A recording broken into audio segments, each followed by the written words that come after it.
Live. And we are live. Okay. So I think first, before we get into everything, let's go ahead and post this link. I think maybe just post the StreamYard link on there. Let's try that. And well, that's going to be leaving. That's going to be inviting people in here. So, but if you don't add them, we won't be able to hear them. So they would just be like true. That is true. I mean, they can type in the chat. Yeah, that is true. They can just join it. Yeah, they can type in the chat as well. I'm just not sure how they can like look at it on YouTube. All right. Sorry for everybody watching this later. We had some technical difficulties earlier, and we're using a new streaming platform than before, and it's just going to take a little bit of time for us to get through it. But I think we can get this done, and then we will get into it. Oh, I see it. I see it right now. It is going on. Yay. Let me see if I can get this link. Yay. Yes, mission accomplished. Okay. Oh, live right now. Okay. Okay. Chotomate kudasai. I hate it when people talk like that. I'm so sorry. Preach. All right. Okay. All right, there we go. Link, copy. Okay, I think so. Yes. All right. I'm gonna send this over to Facebook. Might make my internet a bit slow because my computer doesn't like doing one thing, like multiple things at once.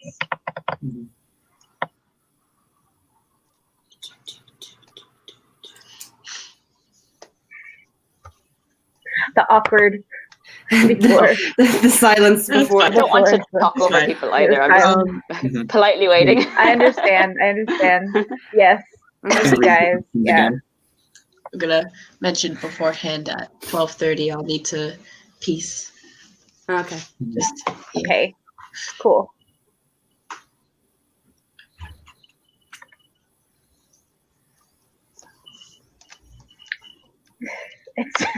It's just really slow. What else is there to do on a Saturday morning? Not much. Yeah, not really. Not when it's starting to get cold. I just want to hermit inside my apartment. I can't even get off the island today, so no choice. You're an islander?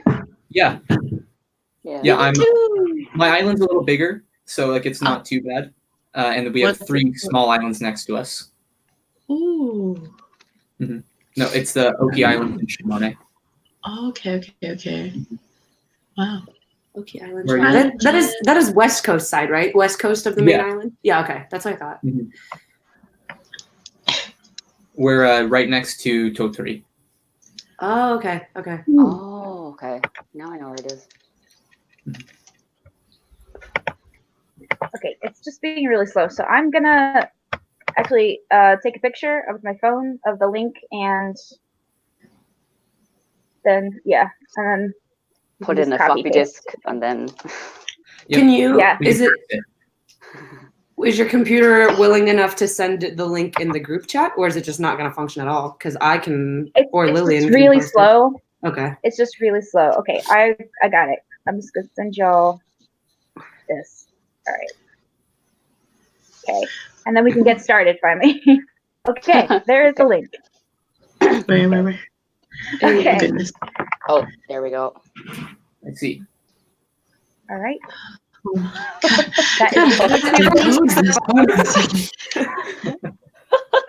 So is Lillian, are you posting it? I'm gonna be posting it on the National Agent Facebook, like the official page, real quick. But I'm gonna have to like do the 2020 group while you're doing that. Yeah. I'll do that. Oh goodness gracious! Oh my gosh, we did it. It's hard on the phone. Oof. Okay. I'm gonna have to be like YouTube.com. 2020. Been live for 5 minutes and we still haven't started. That's okay. We're professionals. We're professionals. Hashtag Jet Life. You improvise. How internet? No one knows. Oh my Just Google how to internet. Oh, I hate how it has like lowercase L's because you don't know if it's a capital I or L. Yeah. Oh my God. How do I type this? It's probably an L. Oh, please, Lord. I would guess L. I think it might be better if one of you guys are sharing that link if you're on your laptop, because I don't think I can. I'm trying to type it from my phone on the from the group chat. I'm on my laptop and I'm putting it in the 2020 applicants group. Ah, so. okay. All right. Yeah. All right.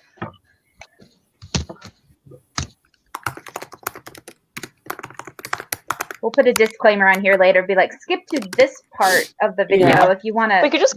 Oh no, we can't do through. anything. Yeah. Skip to 25 minutes and 32 seconds.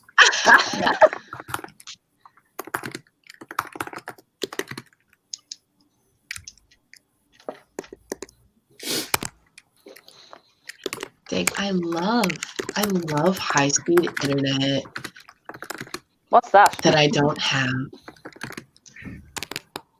I just love this. I just love how this is just not. Mm-hmm. But okay, I typed out the link and I tested it, and just to see if it would show up on YouTube, and it's just showing me a video unavailable thing. So like, because I don't want to post a broken link. Right. So I don't know, like if I typed it right. The L's and the capital I's, like I just can't tell. There's two of them in there. All right.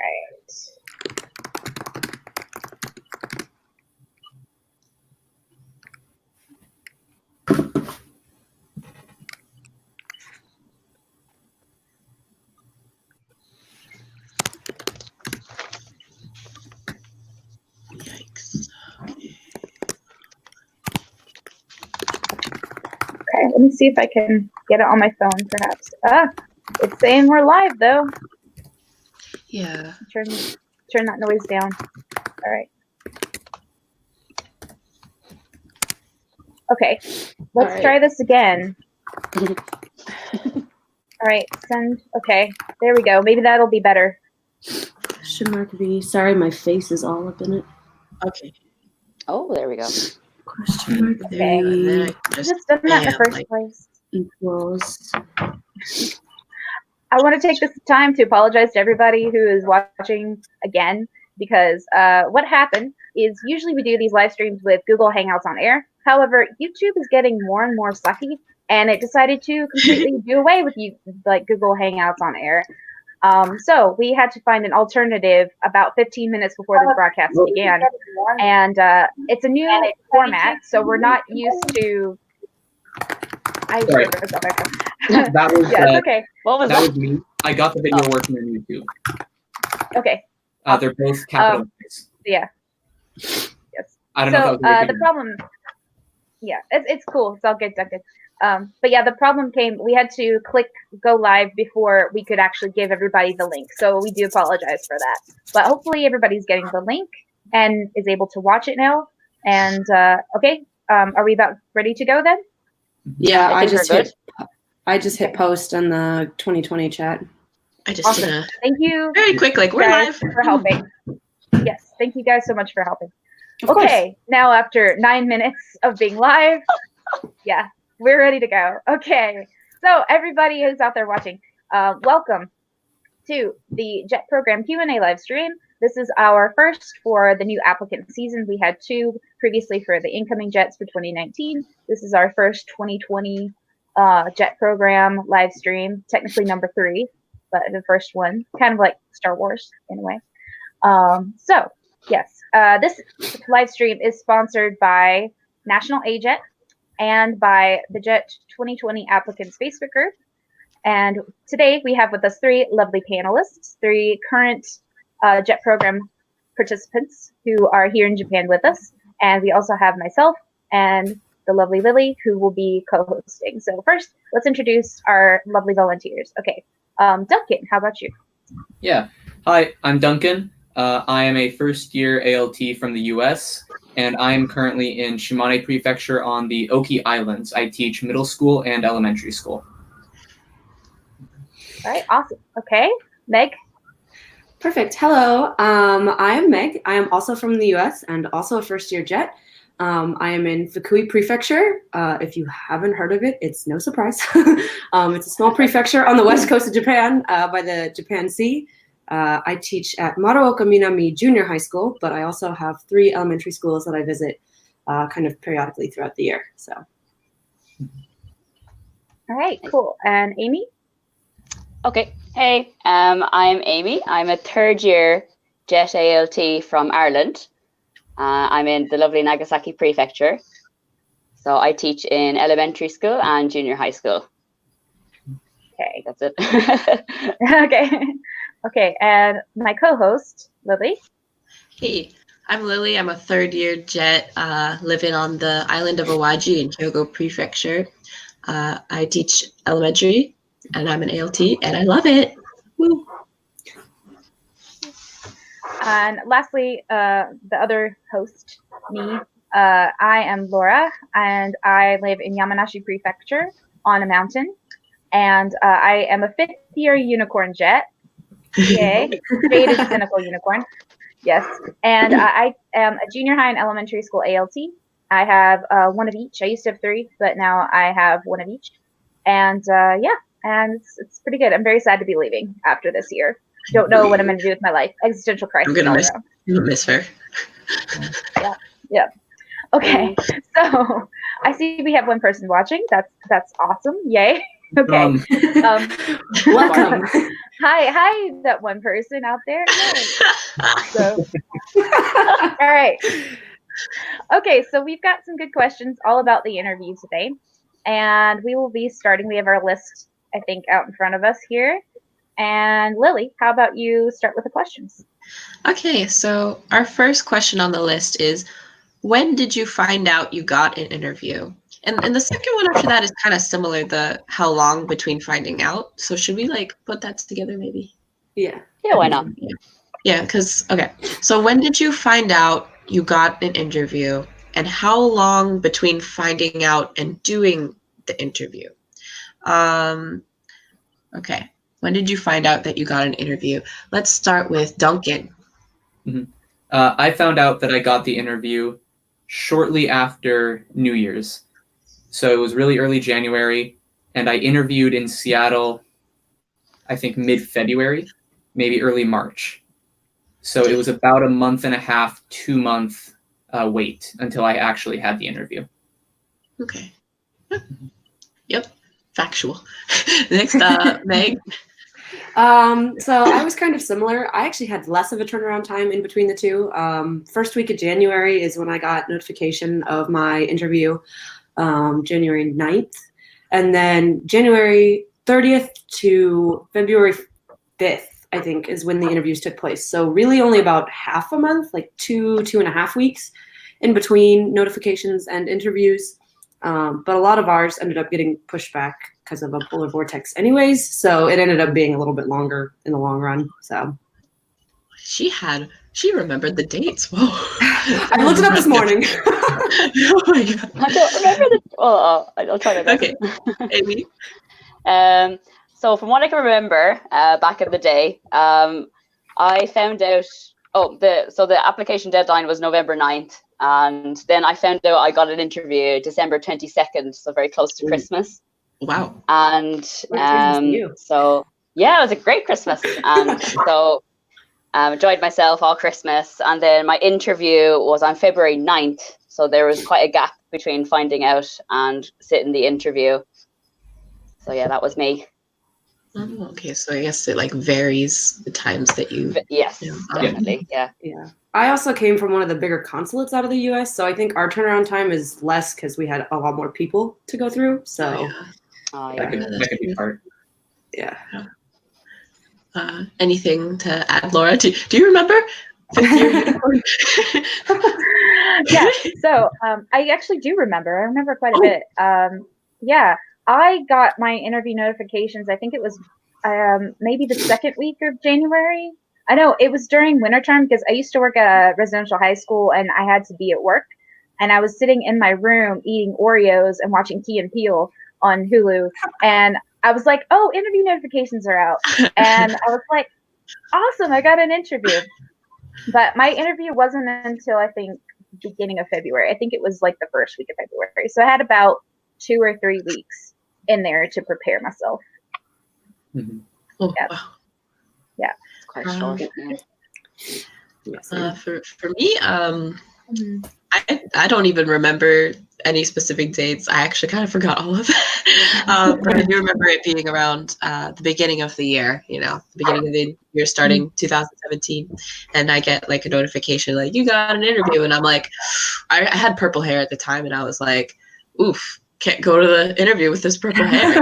So I actually, but like funny thing I did, I actually like put on, like I hid the purple hair like with a hair thing or whatnot, and like essentially went in there just like incognito, like, hey guys, I don't have purple hair, because hiding your true self.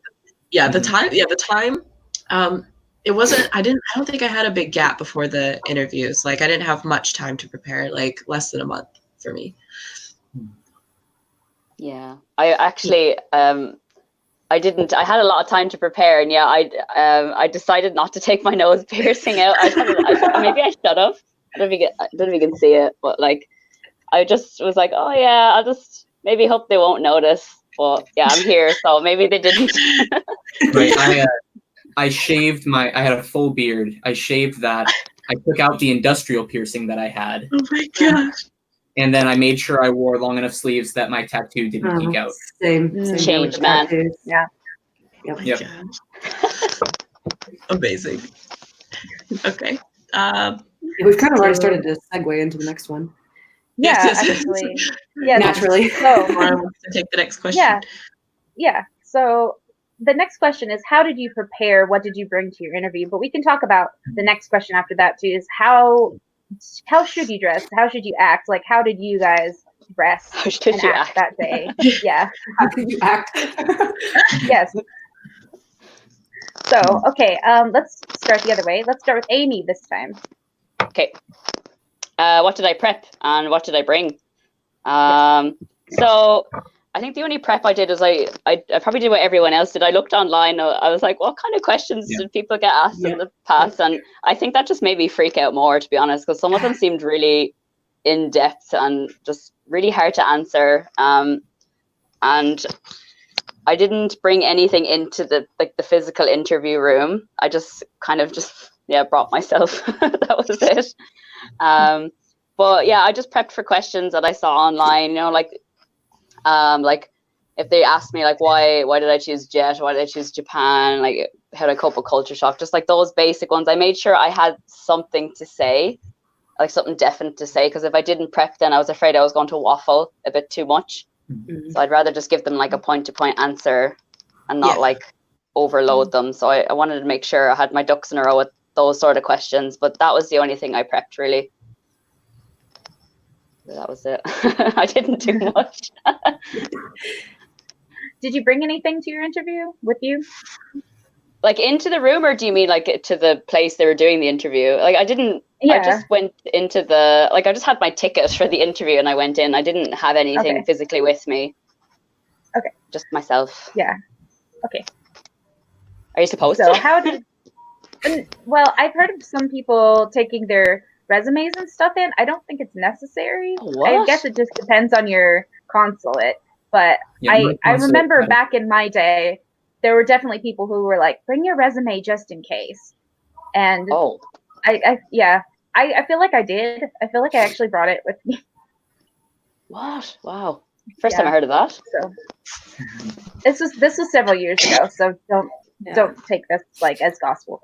But yeah. So for you, Amy, how did you dress for the interview? So I wore like a black shirt, and it was winter. I had a black shirt and I had a long kind of heavy knee length kind of burgundy skirt, and then I had black tights and black pumps. And then I went in to the hotel or wherever they were holding the interviews, and everyone else was suited up and looking really nice. And then I looked around, I was like, oh, maybe I should have like wore like something nicer. But that's what I interviewed in before. That's what I felt comfortable in. I still looked like I worked in an office. It was my normal office wear that I was wearing. So seeing other people suited up did intimidate me, but I tried to not let it get to me, and I just went in anyway. Yeah, that was it for my clothes, really. Oh, my nose piercing that I should have taken out, but yeah, it's on me. Yeah, it's okay. You got in. You did good. Yeah, I'm here, so you know, maybe Yeah. suiting up isn't the most important thing that they're looking for. So you never know. Yeah. Never know. Yeah. Okay, so Meg, how about you? Going over to you now. So how did you prepare for this interview? And did you take anything with you? How did you dress for this? Yeah, so, okay, in terms of preparation, kind of like Amy a little bit. I tend to be a bit like anal retentive, and I can really hyperfixate on things, and I tried to avoid doing that because I was really afraid of like super freaking or stoking myself out if I did way too much. I remember, like, I have a tendency to just nosedive into research, and I did just about anything and everything related to like, what kind of questions will they ask, and watching YouTube videos and attending streams like this, like anything that was like previous, like former or current jet that was on the internet, I tried to get my hands on, which helped, I think, to a degree, but I also still think I went a little bit overboard. I think it's important to remember that it is still a business interview, so it's important to have kind of like jet specific questions in mind, but they're also going to ask you just kind of your everyday average interview style questions as well, like just generic, how would you deal with a stressful business situation? Like maybe your co isn't agree with you. How would you deal with that? Like that's a normal interview question. And so just, I think kind of your routine interview prep is sufficient enough, and then maybe sprinkling in some kind of jet specific stuff for sure is, I think, kind of the way to go, and what I attempted to do, and who knows if I got there, but I'm here now, so It worked. yeah. In terms of bringing anything, largely just me, myself, and I did bring in, I had like I'm an English teacher, I can think of English words. I had like it was like a folder, but it was like a business one, basically, mostly just for taking notes. So I could write down, you know, maybe questions they asked me, or if I felt that there was a relevant point of interest. It was more so actually so in the interview, there's 3 panel judges, and one of them will be a former jet, and I really wanted to have a chance to ask them a couple questions and write down their answers for my own learning benefit. So, but outside of bringing that in, so I could just write my own stuff, I didn't actually bring anything in there with me. So that was about it. And then the last thing, how did I dress? Business formal, for sure. I think is like the safe way to go. It's not the end all. I see a lot of people online are like, you have to have black and white business attire, and like, that's definitely it's definitely like a big part of it. Like it's the safe way to go for sure. It's not something I think you really have to stress about. Kind of like what Amy said, she had like a burgundy skirt, and you felt maybe a little intimidated by being underdressed, but I think they're aware that a lot of these people have, you know, our business attire is a little bit different too. So as long as you still look business professional, even if it's not the typical white undershirt, black blazer, black slacks, or black skirt, like it's okay. But that is what I did for my own comfort's sake. And muted colors, I think, usually. So muted colors, usually just relatively simple, but I made sure that I had stuff on to cover my tattoos because I have a wrist tattoo. I took basically all my jewelry out just to be safe. So, yeah. I'm ashamed. Oh. Okay, Amy, you made it. You're good. You're fine. This is a shame-free chat. It's live stream. No judgment. Yeah. Okay. All right. Thank you so much, Meg. Yeah. Okay, Duncan, how about you? What did you do to prepare, and did you bring anything, and how did you dress for this interview? Yeah, I'll start with the how did you dress thing. So I know, at least for me, I was a little panicked going into it because I had seen all of those, like, you have to wear black suit, white shirt, and I was a little stressed out about that. But in the end, I decided to wear what I was comfortable with as long as it was professional. And so I interviewed in Seattle, where things are definitely, it seemed, a little more relaxed as far as style. And so I actually went in, I had tan slacks, a like navy blazer, and a pink tie. That sounds And great. everybody else there Classy. was in pure black and white. And I felt really good. It stood out a little bit, but it still looked professional. Just had some color and a little personality to it. I think it really depends where you're interviewing. And the culture there is a big part. As far as preparing for the interview, same as Meg, I think at the beginning I kind of went on a deep dive and just started looking up everything I could. And I quickly realized that was going to overwhelm me. And so I made a list of kind of the questions I had seen most commonly pop up. And I had my friend ask them to me. And instead of rehearsing a set answer, I just talked my way through what I'd like to say. So when I went in, I didn't have something I was trying to remember word for word as much as I knew the direction I wanted to take different questions and just kind of the mindset I wanted to be in. And then I did bring in a little like kind of business folder. At least when I interviewed, Seattle had us bring a couple documents. And so I had them in there. And then also I had questions written down to ask the former Jets on the panel. Wow. Nice. To do a little interject and piggyback off that real quick, in terms of the suddenly my brain has stopped working. Before the business folder. What was before the business folder? Not the dress, the questions. Sorry. Yeah. Sorry.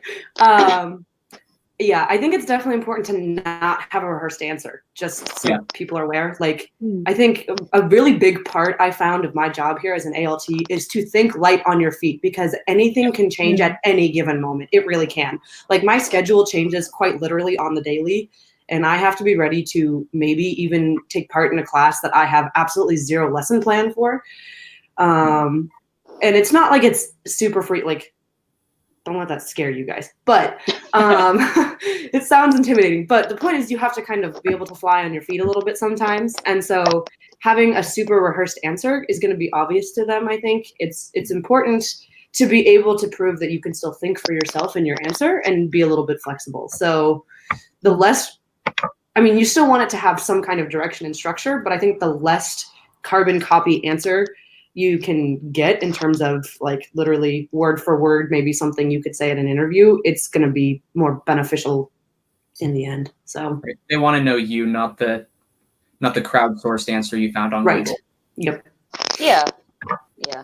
Even just a point, like if you had the question and then like just like one word of a prompt or something to get you to kind of think of an answer, like instead of like memorizing an entire paragraph or something. If you just, I don't know, keep in mind how you're going to answer it, like personally, then that's fine. But yeah, like even one word, like just a couple of words underneath the question, just to like kind of prompt your brain or something like that. And then you can kind of go with the flow then. And as well as that, the interview isn't going to go like that. You're going to say something in an answer, and then they're going to pull something out of that and then follow up with the next question. So you can't really predict the flow of the interview. It kind of goes that way. You don't just like stop and then they have a list of questions that they're going to, next one. Like this stream, it's not going to be like one after the other. So you can't plan for that. You just have to just go in and let's try. Yeah, good advice, guys. Really good. Okay, Lily. So how about you? Do you have anything else to add in your senpai ALT-ness? Preparation. I remember I got a private message from my sensei at my university. She was telling me like, girl, dye your hair black, wear black and white. Like she's like, have a natural hair color, be very natural, wear very business, whatever. So I did exactly what she told me to do, because I mean, she's sensei, and I'm like, well, I'm just gonna take her advice. So I didn't dye my hair though. I didn't have the time to do that. Plus, if it would make me really sad if I dyed my hair and then didn't get the job. So that's what I got, you know, that little like hair clip thing that like covers it or whatever. I slicked my hair back. I got the black and white suit, just like straight up, like I'm business. I think I wore like a little accent. Oh no! You know what? I think I wore a little brooch thing. Like, is that how you say it? Brooch. Yeah. Brooch. Yeah. Yeah. I hate that word. It just sounds so ugly. Anyway, I had a little thingy on. Because my mom was like, girl, you need some bling. Like, we gotta like bling you up. Like, you look too black and white right now. I'm just like, whatever. So that was my personality thing on it. It went over pretty well. So that's how I prepared, and that's what I dressed. Just very professional with a little bling bling. What I brought to my interview, I was also encouraged to bring like a notepad and like pen to make it look like, you know, you're taking notes and stuff and you're really paying attention and whatnot.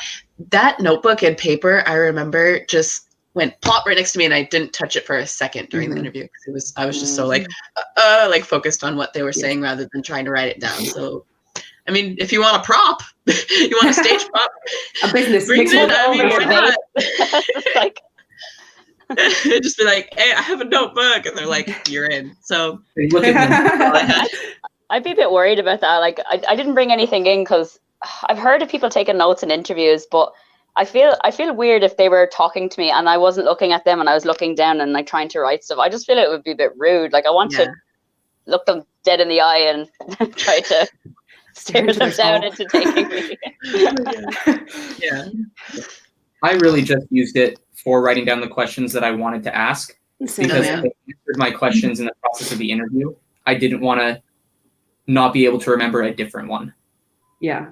I certainly, outside of like being able to use it to remember what questions I wanted to ask, didn't touch it either, really. It just was kind of by my side. And I definitely didn't use it, and I would suggest not using it to write down any like answers you may have too, because then you might use it as a crutch, just FYI. So Yeah. What about you, Laura? Did you prepare something? I prepared. I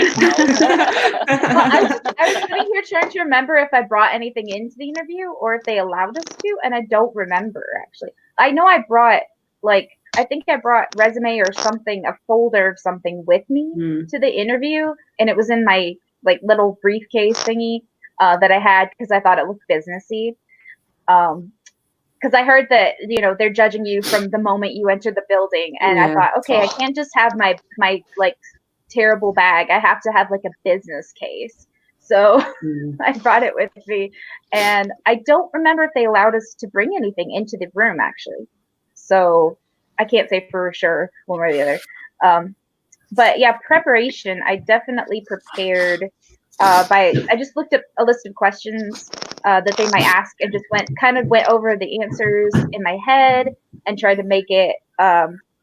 Just try to know what I was going to say if they asked me questions. The thing about it was when I got into the interview, they did ask me a lot of those questions, but they worded them differently. So I had to think like, oh, this is the question that they were going to ask, like that was on the list. It was just worded differently. So I had to remember my answers. The only thing I didn't prepare for, and I really wish I had, was the question about what kind of lesson you would do. I did not really think that one through, and I just, when they asked me that question, I froze, and I just came up with something on the spot. But it worked, and I got in, so I was like, yay. So I definitely thought I failed after that. I definitely was like, I'm not getting in. It was a terrible interview. I think that's a normal feeling, because I also felt the same way. Like, I think that's a pretty So if that happens, try not to be discouraged by that feeling, because I'm pretty sure pretty much everyone who even makes it into gym, there's very few of us that I think actually walk out of that going, man, I think I got that. Like most of us are like, nope. I don't want to talk to those type of people. So no, that's a pretty. Once you've done the interview, like it's over, you've done your best. Yeah. And there's Forget no about it for on that. it. Like you can't change it at that point. Yep. All right, y'all. That's some good answers. I like it. Okay. All right, Lily, how about you take the next question? We got into like doing more of the interview stuff. So Yeah.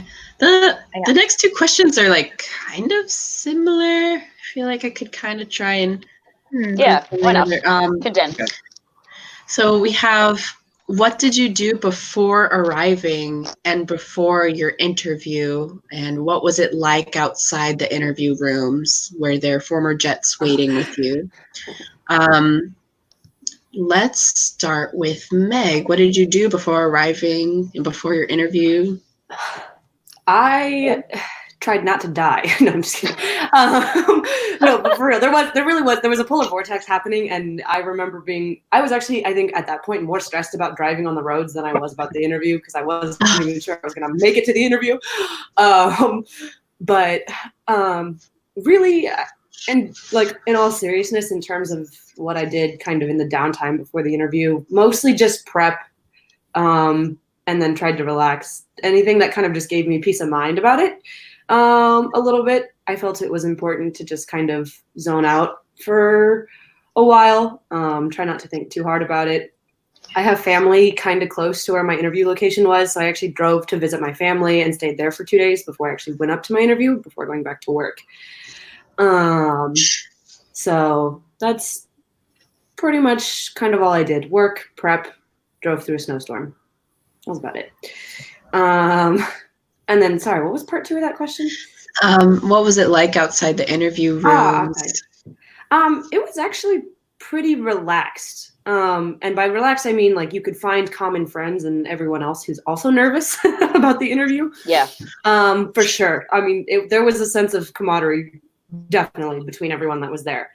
You basically, just like I think everything is with Jet, it's a really straightforward process. I went upstairs, found where the table was. I signed in, got my name tag or whatever else they had to give me, parking voucher, all that jazz. And then I just went to go sit down, and I hung out for maybe about 10 or 15 minutes. And then I kind of just started casually drumming up conversations with other people around me, just to kind of help keep my mind off what at the time seemed like an impending wall ahead of me. But no, it was fine. Actually, I ended up meeting 3 girls who I got fairly close with, and we actually made a Facebook group chat before we even left. They were actually in succession, like it was 1, 2, 3, and then me. So 4 of us were all back to back. And so we basically all went in and did the interviews, and then got together and made a Facebook group chat, and ended up talking for quite a while in between, trying to console each other as we waited for the test results, because that's the worst part. And then once the results came out, we all celebrated because all of us made it in. So it was pretty fun. So just finding someone to talk to, I think, while all the other people are there. Maybe take a couple last minutes to overlook some of the questions that I had written down, or some of the answers, just the general stuff to kind of relax. But yeah, generally I mostly just talked to the other people there, I think, because I was already there at that point. So what was going to happen happened. So yeah. Good stuff. Next, Amy. Let's go over to Amy. What did you do before arriving and before your interview? How was it like outside? So at the time I was working in a different town in Ireland. I was working down in Cork, and the interviews were all in Dublin. They're always in Dublin. So I went up on the train, took the day off work, went up on the train. I stayed at my nanny and granddad because they still live in Dublin. So I stayed with them, and it was actually kind of nice because I was quite stressed about the interview, and it was nice just to stay in their house and like have them like be in my pajamas and have them like look after me and just catch up with them. It calmed me down quite a lot. And then I got up early the morning of, and I just looked over my question stuff again. But to be honest, I don't think it made any difference. I think it probably would have benefited me more if I just slept in a bit later and like had more sleep instead of waking up early and like stressing myself out. But I mean, even before an exam, people just do that all the time. Like you can't sleep. So got up early, looked over that, and my granddad drove me to the hotel that all the interviews were taking place. went in. There were some jet stands and stuff, and there was staff there. Left my coat and got my ticket for the interview. And there's just different hallways and different floors. All the meeting rooms are all being used, and so there was people in and out all day.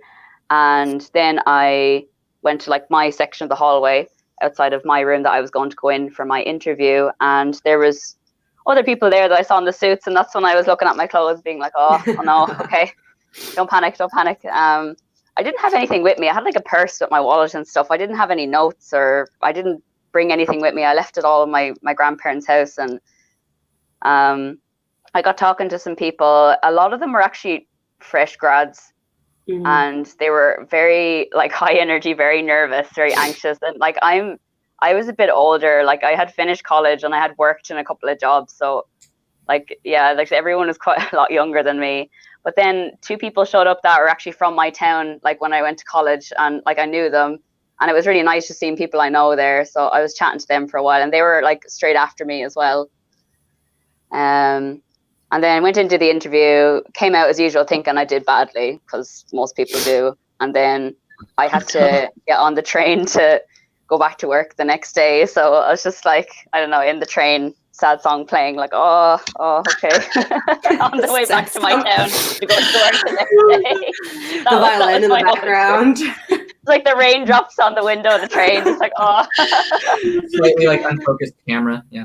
Yeah, that was me. Sad music video, Amy. That was it. I had to go back to like my awful job the next day as well. I was like, oh.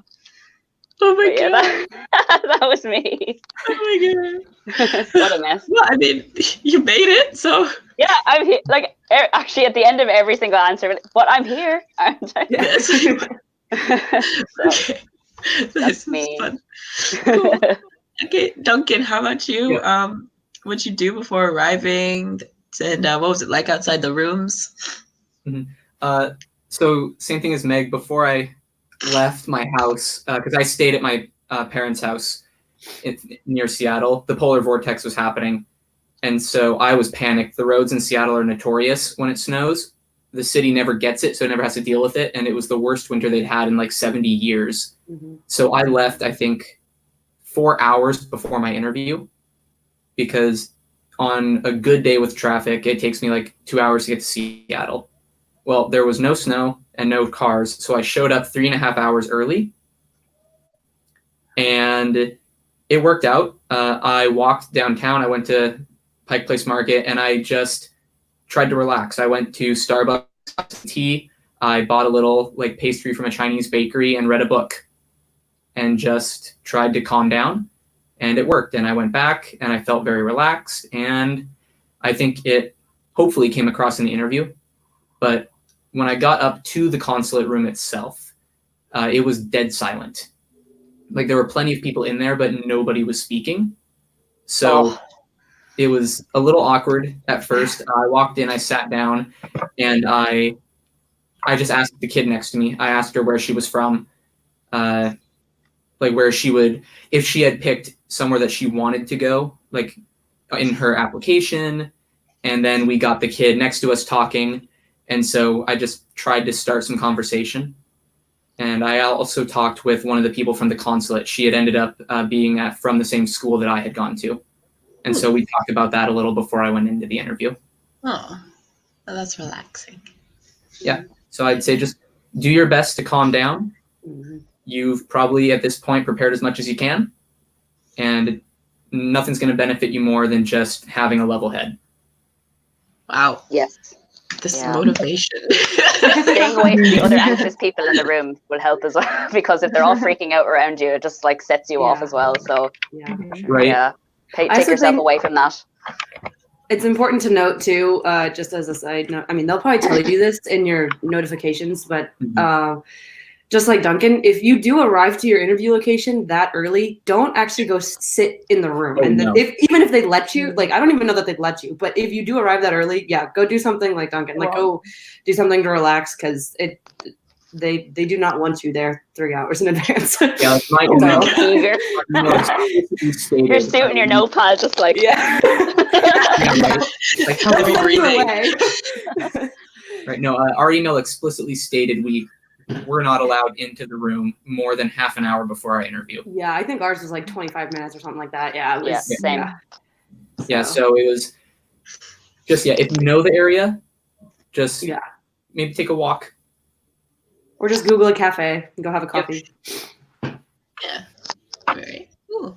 How about Laura? Lovely Laura. What did you do before arriving? What was it like outside? I do remember because I have a funny story. I got pulled over by the cops on my way to my interview. Oh no! Oh no! I hope he told the I came out- interviewers.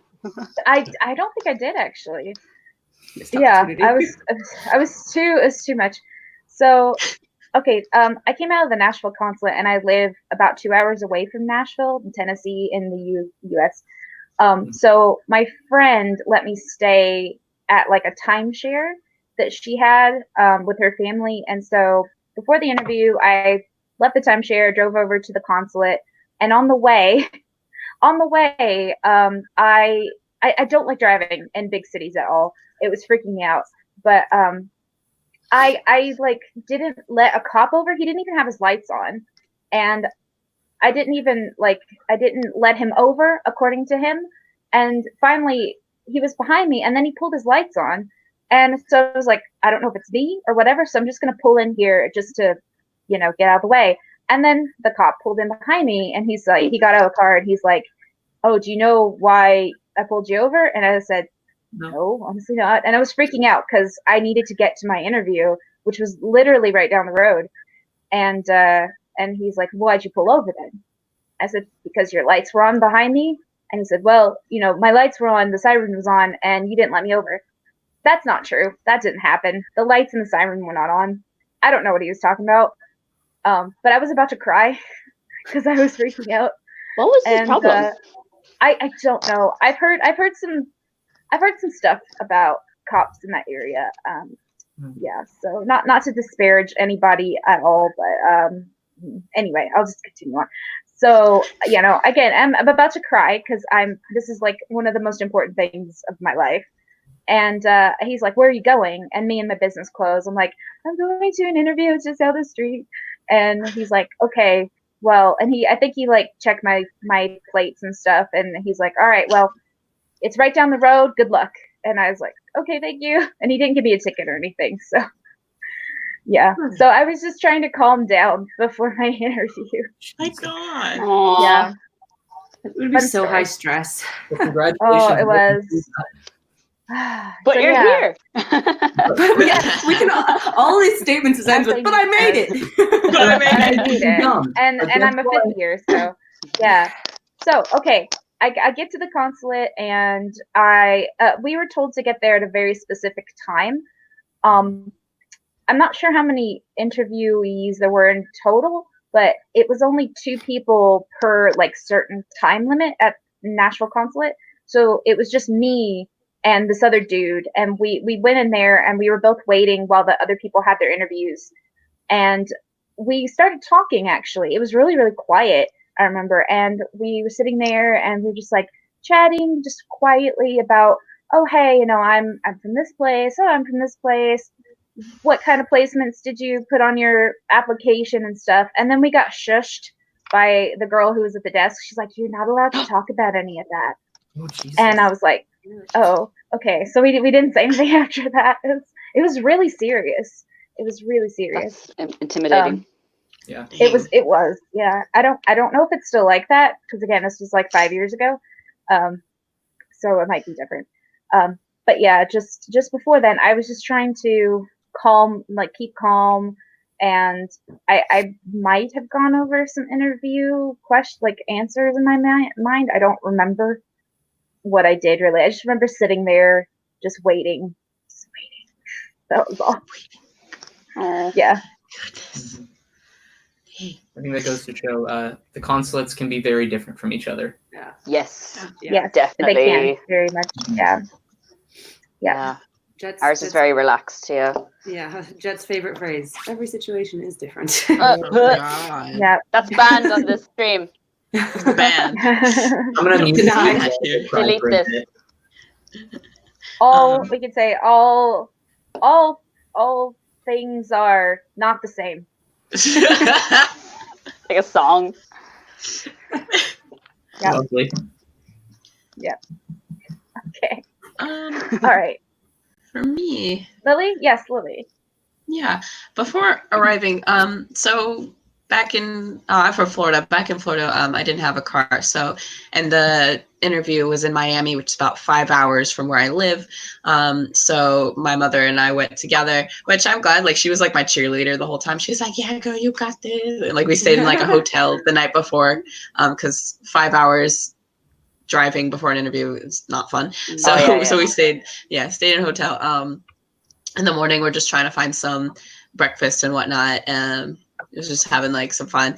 But as soon as we get to the building, I just remember just being this towering, intimidating, very professional building, and I'm like, I like walk in there and I'm just like, what's going on? How do I get to the interview? And like people at the front desk are like, oh, floor, blah, blah, blah. And I'm like, okay. And then my mom's like, well, I'll be in the lobby chilling. And I'm just like, okay, bye. And, just like go up. And I remember like the room itself, like the waiting room, is really small. There was just like this round table in the middle, and there was one dude at it. And I was thinking, oh, is he here for an interview as well? But no, he was a former Jet. So I was like, oh, cool. So I did get to interact with the former Jet, sit down at the table, and he specifically, like, he was pretty cool. He was calming me down, but he specifically said, and I feel like there was some weird conspiracy going on, because he said to me, yeah, like sometimes Jets get put on islands. What happens? Like if you get put on an island, like what are you gonna do? They get planted I was out like, there too, like yeah. And I was like, oh well, like the chances of that are kind of slim. There's not that many like Islander ALTs. Like the odds are kind of like I probably won't be put on an island. He's just like, yeah, but like, what if you are? What the happened? So I'm like insider information. I don't know. I really did not want to be put on an island. I was like, I really hope that doesn't happen.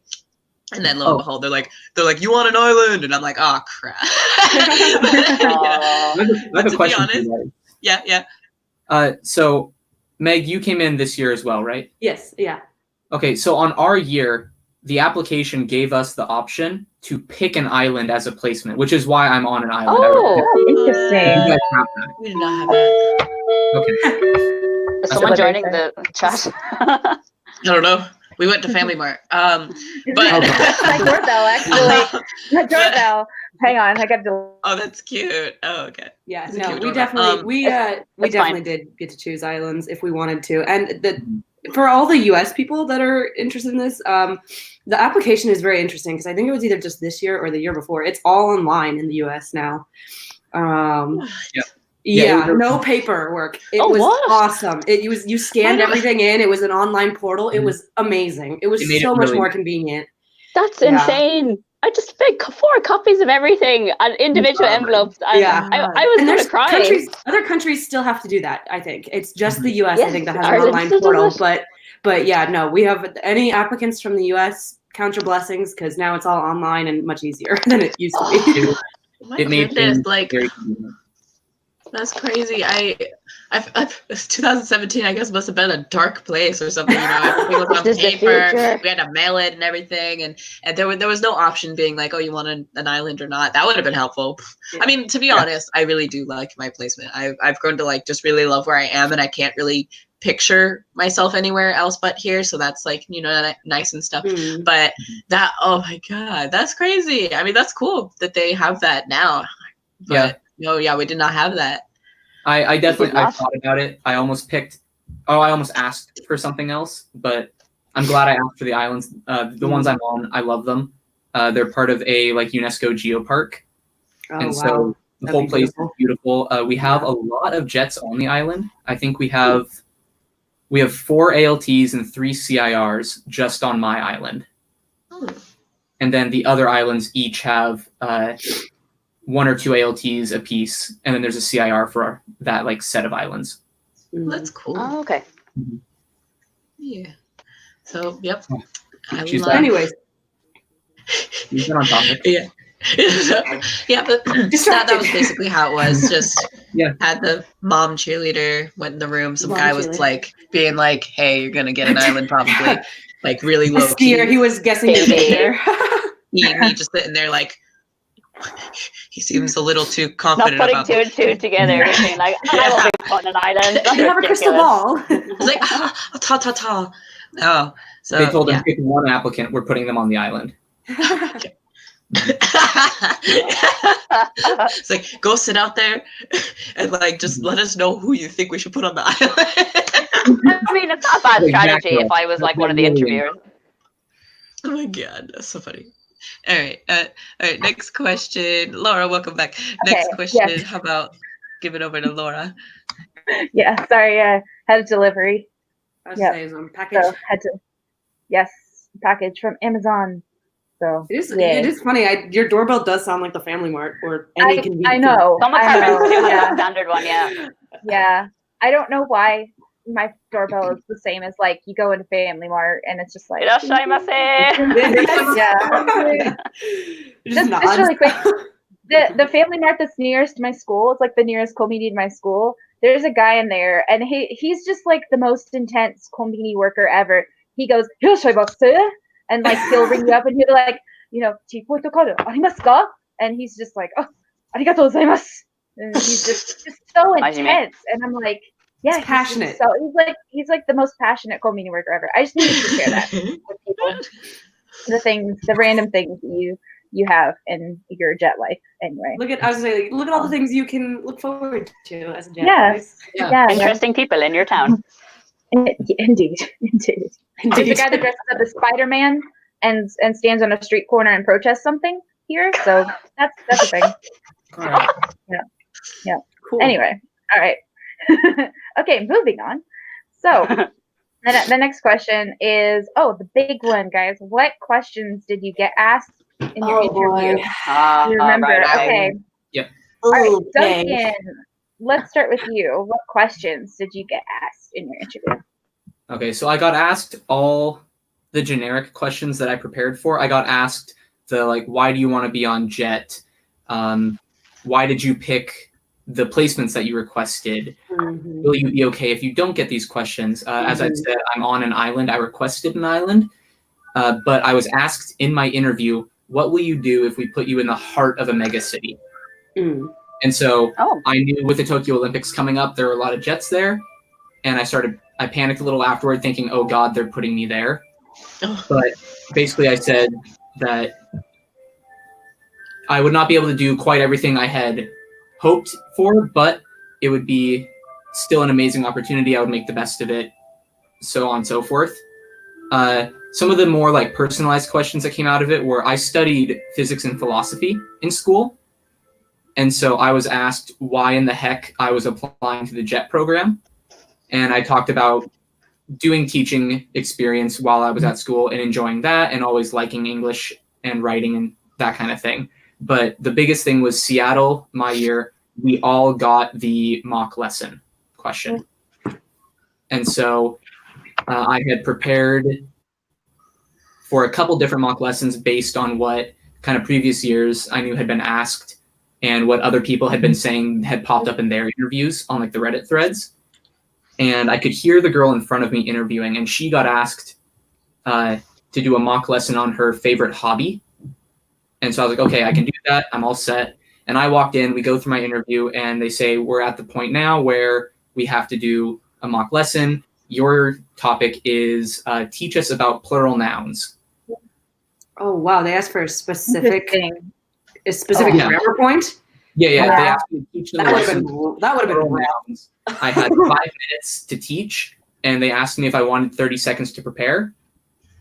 And I said, no, let's just start right now, because if you give me the 30 seconds, I'll overthink it.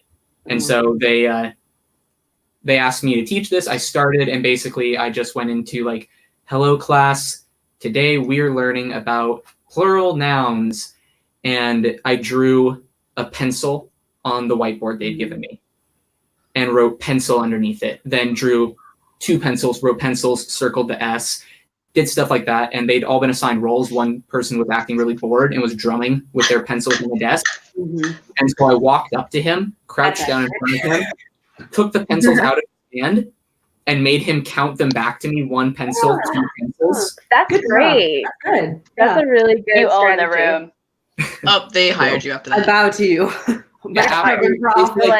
If you like get this asked guy, to do a this mock guy. lesson, it doesn't have to be perfect. I don't think you don't have to teach a perfect lesson. If you make a mistake, it's fine. Show that you can just roll with the punches and you can do something when they ask it of you, because I think that's really what that's testing is, like Meg said earlier, sometimes you might get asked to teach a lesson that you have no preparation for. Right. Definitely. Yeah. That was a very good reaction you had to that. Like that's like such a teacher thing to do as well. You know, when the kids are misbehaving and stuff, you just go over there and just be like, pencils, they're mine now. And they will misbehave because I love them all, but they're all crazy. So yeah. Okay. All right. Okay. So next, let's go down to Amy. So Amy, what kind of questions did you get asked in your interview? I think it was mostly the same as Duncan. I got asked the general ones I prepared for, you know, the ones that were just always coming up online from previous people that did interviews previously. I think like the one I got stuck at like the most was the one at the very start. Like, tell me a bit about yourself. And all of a sudden I forgot who I was. I forgot what. Because I was like, wait, why am I here? What am I doing? It took me a second. I had to breathe. And okay. And I just, like, if they ask you that, just try to keep it just short and snappy. Give them enough to maybe pull something out of and follow up with another question. Just be like, hey, my name is Amy. I studied science in uni. I did an ecology master's. I worked in a zoo. I worked for Sky, and now I'm here because I think I want to live in Japan. I went there for a holiday and I loved it and I want to come back. And like I think I said something like that, and then that was enough to give them to think of another question. Like they asked, oh, like you went to Japan before, how was that? And then the rest of it, like after that, it was just about my trip. And then they backtracked to the zoo because they were just like, that's really unusual. And then the interview just like flowed from there. I also got asked how I'd cope with culture shock, which is that's a big one. Like it's a huge question, but like how can you answer it if you haven't been through it? It's really hard. You have to think a long time about your answer. But I think what I said was on the day-to-day things, I'll try to stay busy, make sure I make the effort to go out and meet people when it might be a bit difficult. And I think the main thing was just understand that if I'm feeling down or in a bad mood, it's probably to do with culture shock, and not to get myself too down about it. That's a process that you just have to sit through. Like everyone has to go through it. Like I can't avoid it. So I think having an answer like that you're kind of determined to stay mentally strong, as well as like what they want to hear, because they want to know they can throw you out to an island or something isolated, and like mentally how are you going to cope with that? So I made sure I was like, I'm going to be fine. Like I'll probably be a bit down, but like it's not going to be the end of the world. So that's culture shock questions, quite hard. They asked me about, they saw on they had my application there, and they have the personal statement and everything, and they were looking through it a little bit, and they asked me about my 10-week course in Japanese that I did. It was just one that my uni was offering in the evenings, just for like a 10-week block, and you got a cert at the end, just really basic stuff, your hiragana, katakana, and your greetings and things like that, just to get you started. And they asked about that and what I learned. So then from that, it followed to them trying to ask me some questions in Japanese, which happens to some people in the interview. If they see it's on your application that you even did a little bit. Yeah. So I didn't have that much. They just asked me some basic questions like what time did you get here? They're very easy. God, I can't even remember all the questions in Japanese. I think the one I got stuck on is the one I remember, like, what time did you get here? For some reason, I just couldn't, like, I knew what he said, but I couldn't answer it. The questions they asked me in Japanese were all very simple. Mine first one was what is your name? Second one was where are you from? Yeah. My last one was what is your current job? So yeah, mine started easy and then they escalated them. My first one was where are you from? And then it went to which do you prefer, mountains or ocean? Ooh.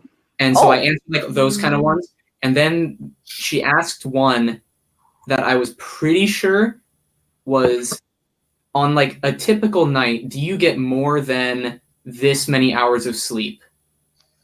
Wow. But I wasn't sure. And so I just kind of looked at her and went, hi. How many? Yes. Yes. Also, just as a preface for people who watch this, don't stress out about the Japanese part. It doesn't make or break your interview. It makes no difference. It's just a little extra tidbit and where to put you. Yeah. It's just more of a gauge. Yes. Yeah. Yes. Every day, all day. I took a shot. Apparently, I missed. Yeah. You can also. I totally messed mine up, by the way, too. They were like, "Do you speak Japanese?" And I was trying to say a little, but I said, "Wait a minute," which is like in English kind of sounds the same, but they sound nothing alike in Japanese. So you can totally botch it, and obviously, I'm still here. So yeah. It's not, it doesn't make or break the interview, so. And plenty of ALTs get in who don't speak a word of Japanese. Oh, yeah. And if you say that you don't speak any Japanese on your resume, they probably won't even ask you a Japanese question. I think the only people they ask Japanese questions for is people who answer that they've had any practice at all. So even a tiny bit, because like I didn't have that much at all, and I still got just some questions fired at me to just gauge my level. Definitely, yeah. Like it's not going to be a big deal whether you do or don't. It's not really anything to do, just to probably gauge where they'll put you if they picked you, maybe. Yeah. I think that's probably the only thing, but... Well, I think part of it is... Oh, yeah, sorry. Go ahead. You're fine. All I was going to say is I think part of it is... So they used to not want you to know any Japanese because they want you to speak English with the kids, but I think they put a lot of the higher level Japanese people in elementary schools because the kids have lower level abilities. So I think makes sense. Kind of what and the teachers have lower level abilities too. Yeah. So I think that's kind of the aim with that question is that the better Japanese you have, the more likely you are to end up with elementary students. But that's so nobody do that. Yeah. Yeah. They asked about my dad as well because my dad's a martial arts instructor, which is somewhat relevant. And he comes to Japan every year to train. He does a dojo in Tokyo that he attends. And he meets people training like from other countries. So they all go to this dojo and like visit various times of the year. And they were at like most of the interview I feel like was about my dad, and they're just so interested. And I was like, what about me? Because they followed up for me talking about the trip, because the reason I went to Japan on holiday for 2 weeks like was with my dad. Like he would go to train, but I went off shopping and like exploring Tokyo and stuff myself. And they're asking about that. And then I went up north to Yamagata to do some skiing as well, because I quite like skiing, and they're asking about that.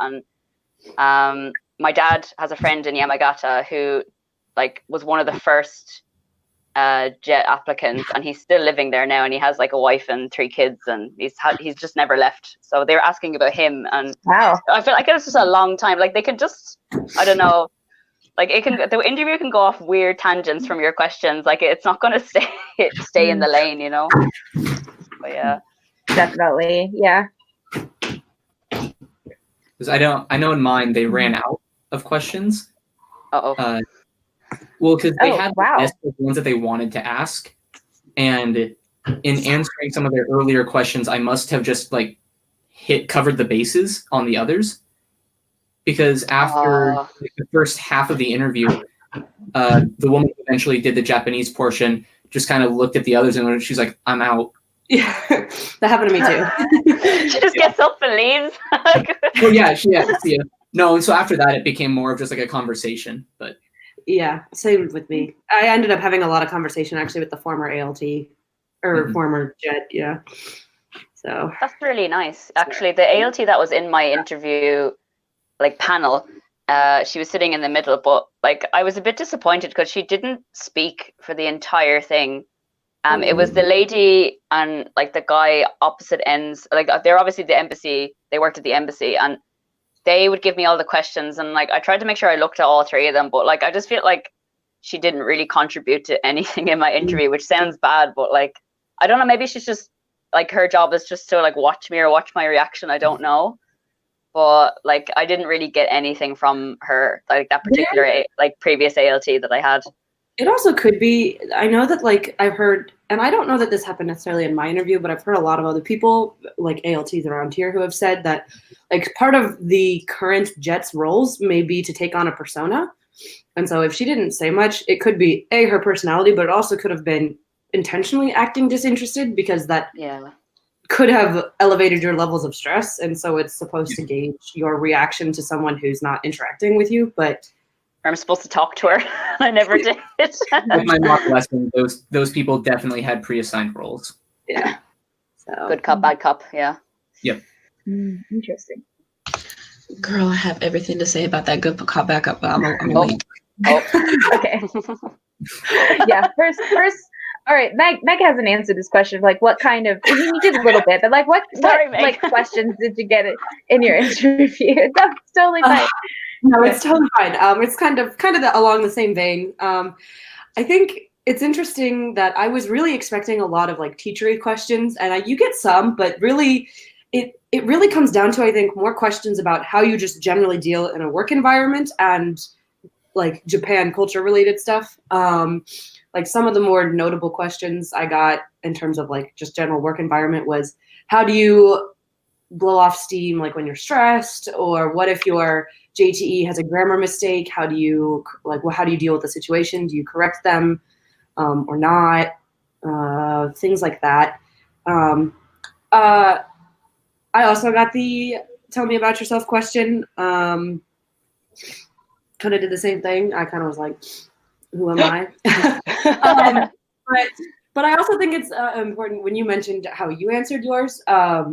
Don't really answer. I don't think you should really answer that with a lot of personality attributes. That's supposed to kind of naturally come out. They don't really care about your personality, at least not verbally. They want to know your background more than anything else. So what you've done, how you got there, that kind of stuff, for sure. Kind of your regular interview go about. I ended up having a lot of related experience. So I feel like my interview was kind of easy in that sense.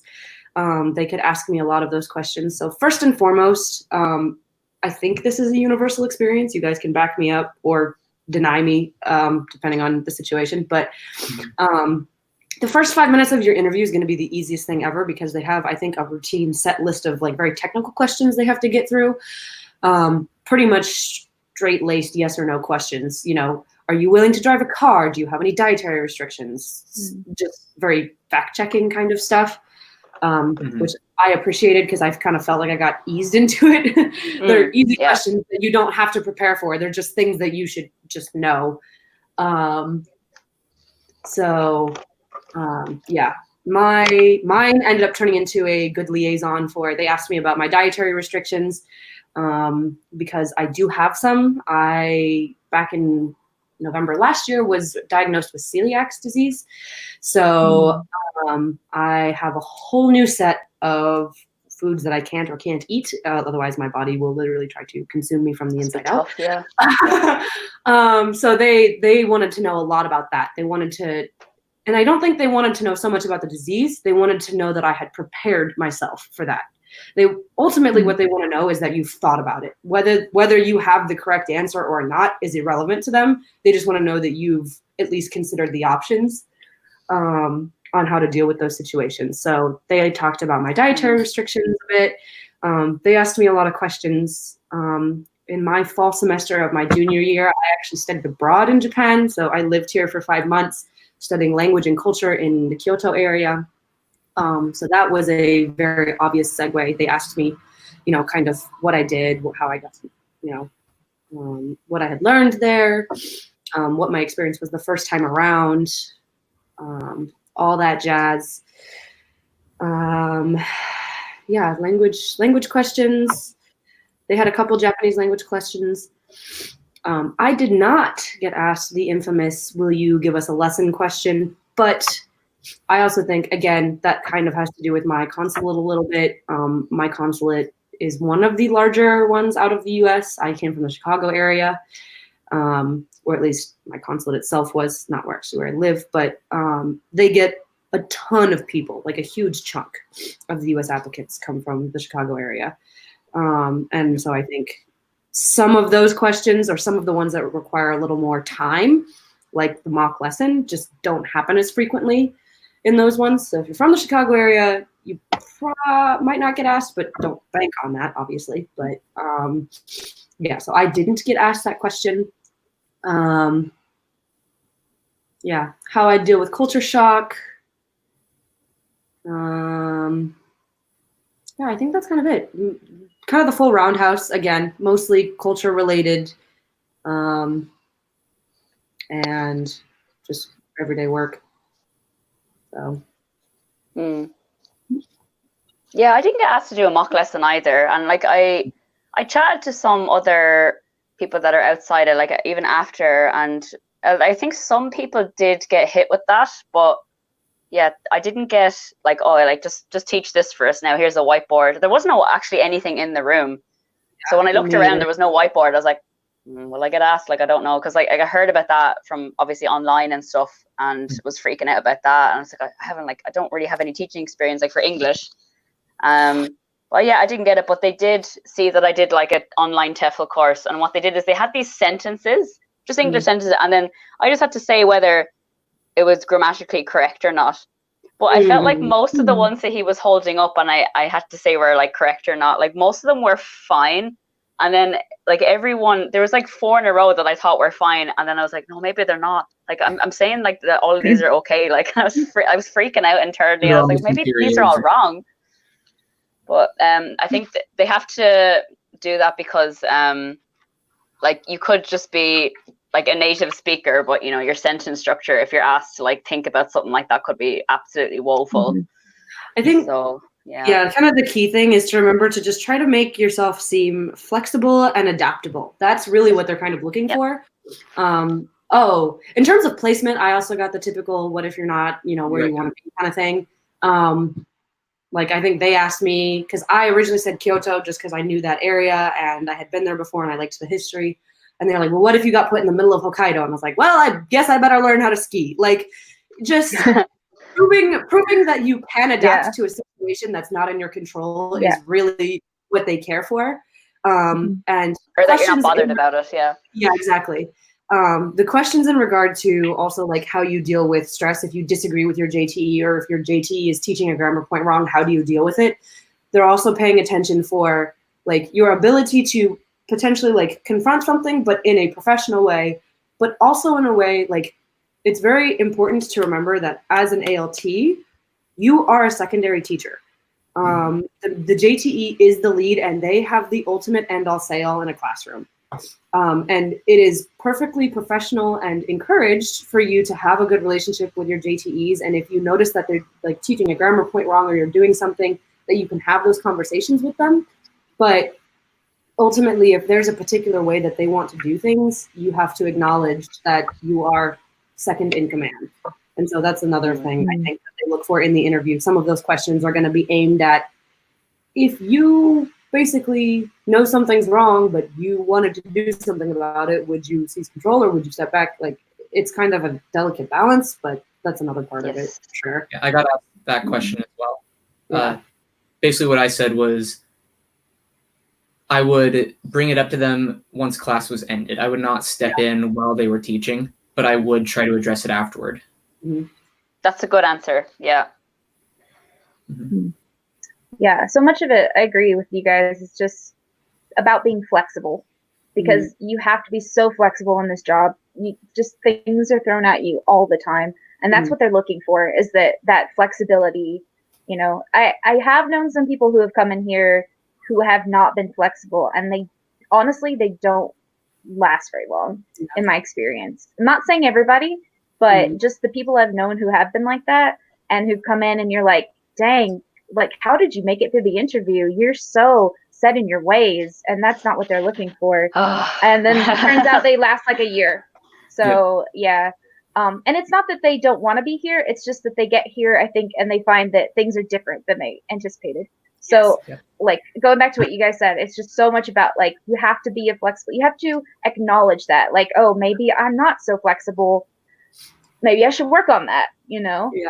So The self-reflection, before you come. yeah. Self-reflection's a big one. Anyway. Yeah, the interviewers know this as well. Like they know the type of personality. They probably have a really, really good idea of the type of personality that's going to do well out here. And yeah, like Laura said, the people that struggle out here are the people that are, you know, quite set in their ways. They're probably not having any sort of internal reflection on themselves or their behavior or how they're not listening and learning and observing enough, not as much as they should. They're just worried about themselves all the time. So they need someone that's flexible, not too bothered by the small things, pick their battles, like, you know, worry about what you can and can't change. Like, don't let everything worry you.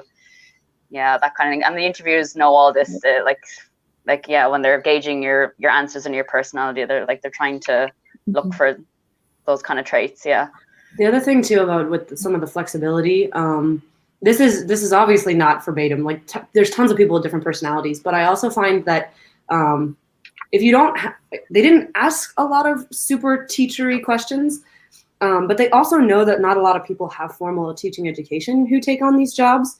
And in my opinion, you're almost better off for it, because the people who are formally educated in being a teacher have to break some pretty hard habits to break, which involves being really structured and scheduled. Because as a teacher, they have to have their own structure and like organization for their own students. But I think it's a lot easier if you don't already have that in place, because of that flexibility element. Like I have a couple friends and ALTs here who they love it and they're doing just fine here. Like if you're formally educated in being a teacher, like there's obviously good benefits to that, but they've had to struggle a little bit sometimes with trying to adapt to maybe not knowing what's going on or something. They have to go to some place because before they were in charge of their own schedule and now they're not as a secondary teacher. So, but it also can depend on your placement. I have a friend who was she's a teacher back home and she's in a high school, and at the high school level, at least in our prefecture, ALTs actually, like contractually you're a second teacher, but they treat them more like the lead teacher in the high schools in our prefecture. So it depends again on your placement in your school as well. So even the schools within one town, like there's a huge disparity between the group of ALTs that I work with here and how much and how little work they have to do in like each of them in their schools. Like for elementary school, just because the teachers don't speak English, I have to just teach by myself, and that's just the only way to do it. Like I tried to get them involved in it, but they're like, oh no, I don't understand. And I'll get them to do really easy stuff, or like it's mostly me instructing them during the class as well as the kids. And then you have other schools where just whatever homeroom teachers happen to be in that school, you know, and like that particular year, they probably have a good grasp of the course. They're doing really well and they've looked up stuff beforehand. So you're taking more of a secondary role, then you don't have to take over as much. So yeah, even if you have a couple of schools, or even actually between classes, sometimes depending on the teacher, you might shuffle up to T1 and then just be leading because the teacher's not that comfortable, and then other ones you have to take a step back and then just be the person that's just walking around helping, like just don't get involved. So just huge differences with all of those. Yeah. All right, this is some good conversation we're having, guys, but Lily has to go really quick, so I do want to get her answer for this about the interview questions and your experience with your interview. Please, Lily. All right, the questions I got asked.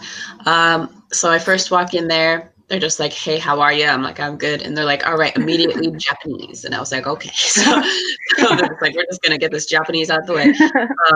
They asked me very simple questions. What food do you like in Japanese? Just like, hey, like, where are you from? What's your name? Like the most simple Japanese like ever. And then they were like, okay, cool. That's over. Now let's get to the interview. I was like, all right. It's like, that was the way it was set up. Is there was one girl, then there was like the very important consulate person that was just like dead ass, like staring at me, like, you just like putting on those intimidation like blinkers on. And then, another woman. So there was bad cop and good cop. One of them just like, helping me out like with my answers, like, oh yeah, like you mean like yeah, and oh yeah, yeah, and then like the bad cop that's like, oh okay, but what about blah blah blah, just like real sassy. I loved her. She kept challenging me on like all of my answers. She's like, but what about blah, and I'm just like, oh. So like she like there was the challenger, there was the girl who was like helping me out, and then there's just like that authority presence in the very middle, just like There's nothing instead. The intimidator. He would sometimes like smile slightly and then go back to. So I was just like, all right, I see what's going on. I guess I just gotta keep going, rolling on with the punches and stuff. By the end of the interview, the bad cop, she seemed satisfied, so I felt like I did a really good job of like, because when she was firing at me, I didn't get like overwhelmed. I would like fire right back, obviously professionally, and just I had answers to like her questions because she asked them very fast. Like she would just be like, bah, bah, bah, bah, bah, bah, like that. So and I would just be like, bah, bah, bah, bah, bah. So try not to get overwhelmed, just be confident. The kind of questions were very. I didn't get a mock thing. That I probably would have totally choked if they told me to do a mock thing. It was just, asking me what do I like about Japan, and like there was one, what was it? There was one asking me what would I do if in the classroom there's students who are very like demotivated, like they just don't want to do it, and like like what are you going to do when you have students that are difficult and stuff like that. So luckily I had answers for that from my past teaching experience with dance and stuff, so that went over well. One question that just made me just be like, what, and it was asked like the guy in the middle who was like, doing the intimidation the entire time. He barely said anything in that interview until the very last. He just like drops this like very profound question on me. He's just like, what would you say to Americans to get them to want to learn about Japan? And what would you say to Japanese people to want to get them to learn about America?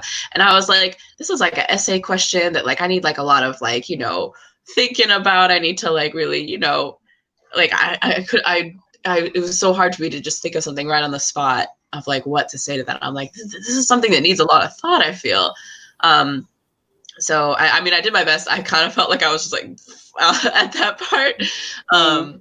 But so that was like around the end of the interview. So I was like, oh gosh, it was going so well. And then he just hits me with that. And I'm like, so I was like, ooh.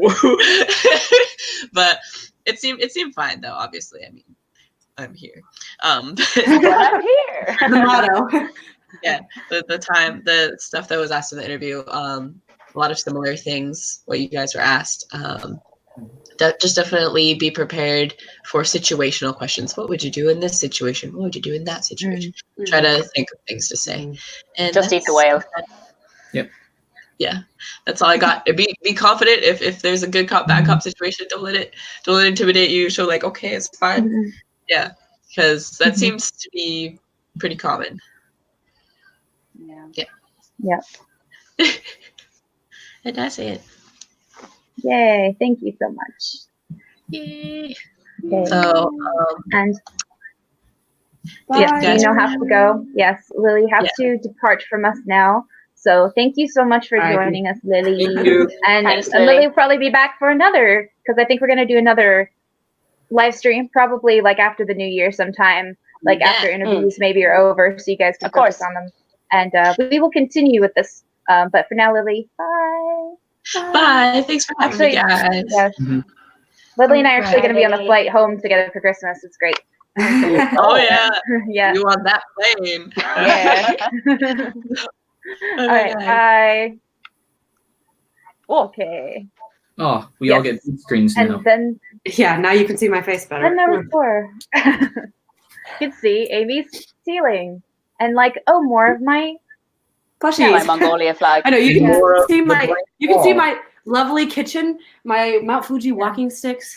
grand tour. Oh, fun. This is my internet room. Blank. Because it's Favorite internet room. Yeah. Okay, so moving on, we kind of answered the questions already because it was all about the interview questions.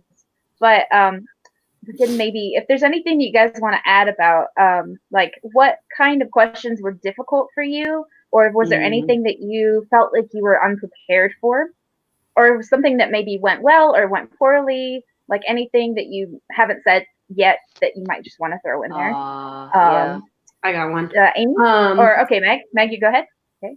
I would say the one thing that I really struggled with, and I don't know if you guys also got this question, but I think it's one they probably ask fairly commonly, was like, what sort of cultural traditions from your home country would you want to share with Japanese students, or like what would you use? And I struggled with that, I think, because at least in my case, like America is known as the mixing pot. And like in my head, like it's really hard to pinpoint a very specific special cultural thing. Like teaching now, I realized how many things are different. But like before coming over here, when I really had the chance to actually sit down and think about all the different things and like all the different holidays and stuff, I was like, we have Christmas. Like I was like, I don't know. I don't know. Yeah.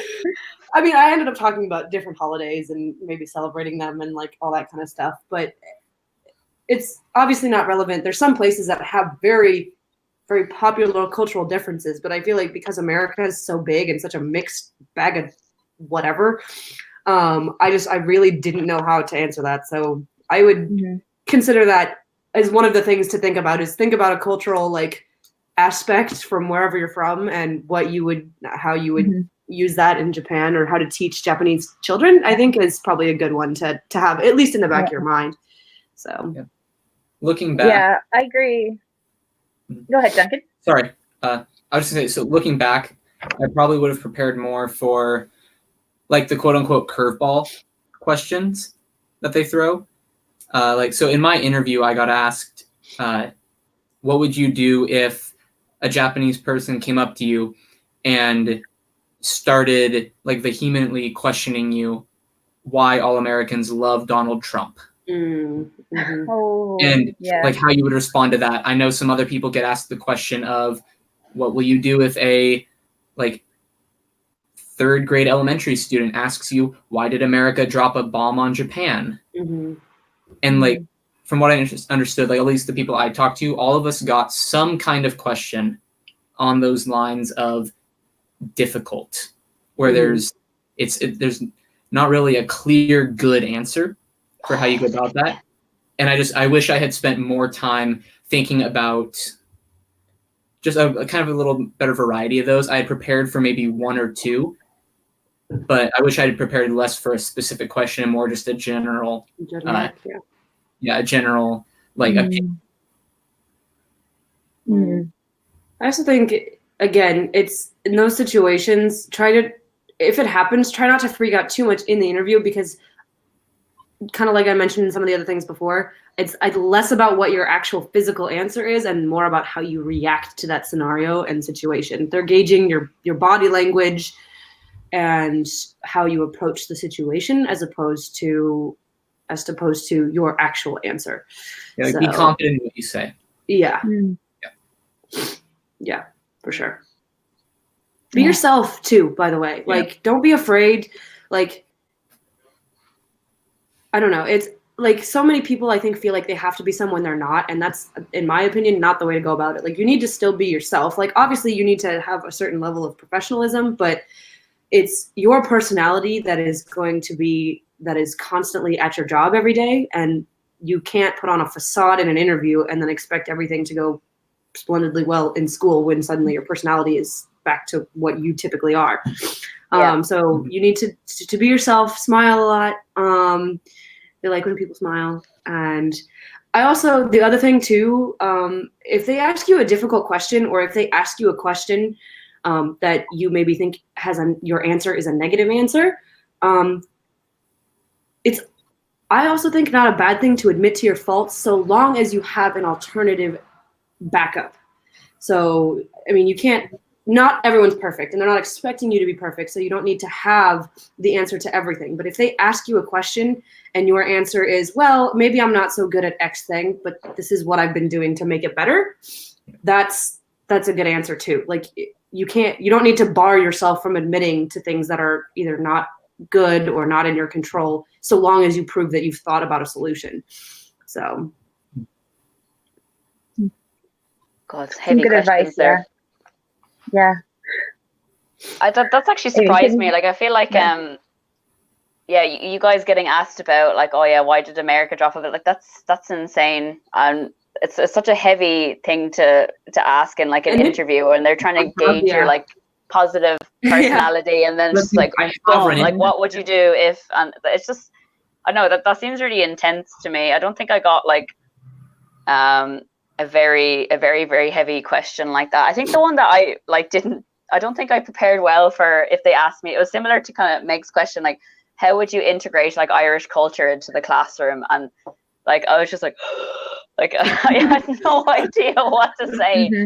And like, I think I said something along the lines of like, it would depend on like what they're doing on the lesson on the day. Like, if they were for example, if they're talking about like sports they liked, then I'd get a chance to show the kids, pictures of sports that we play in Ireland, like our own national sport, and show them some videos or stuff for like stuff they'd be interested in. If I got a chance, I'd try to teach them some Irish language, just like basic stuff like colours or numbers or something, just for a change, to do something fun in the classroom.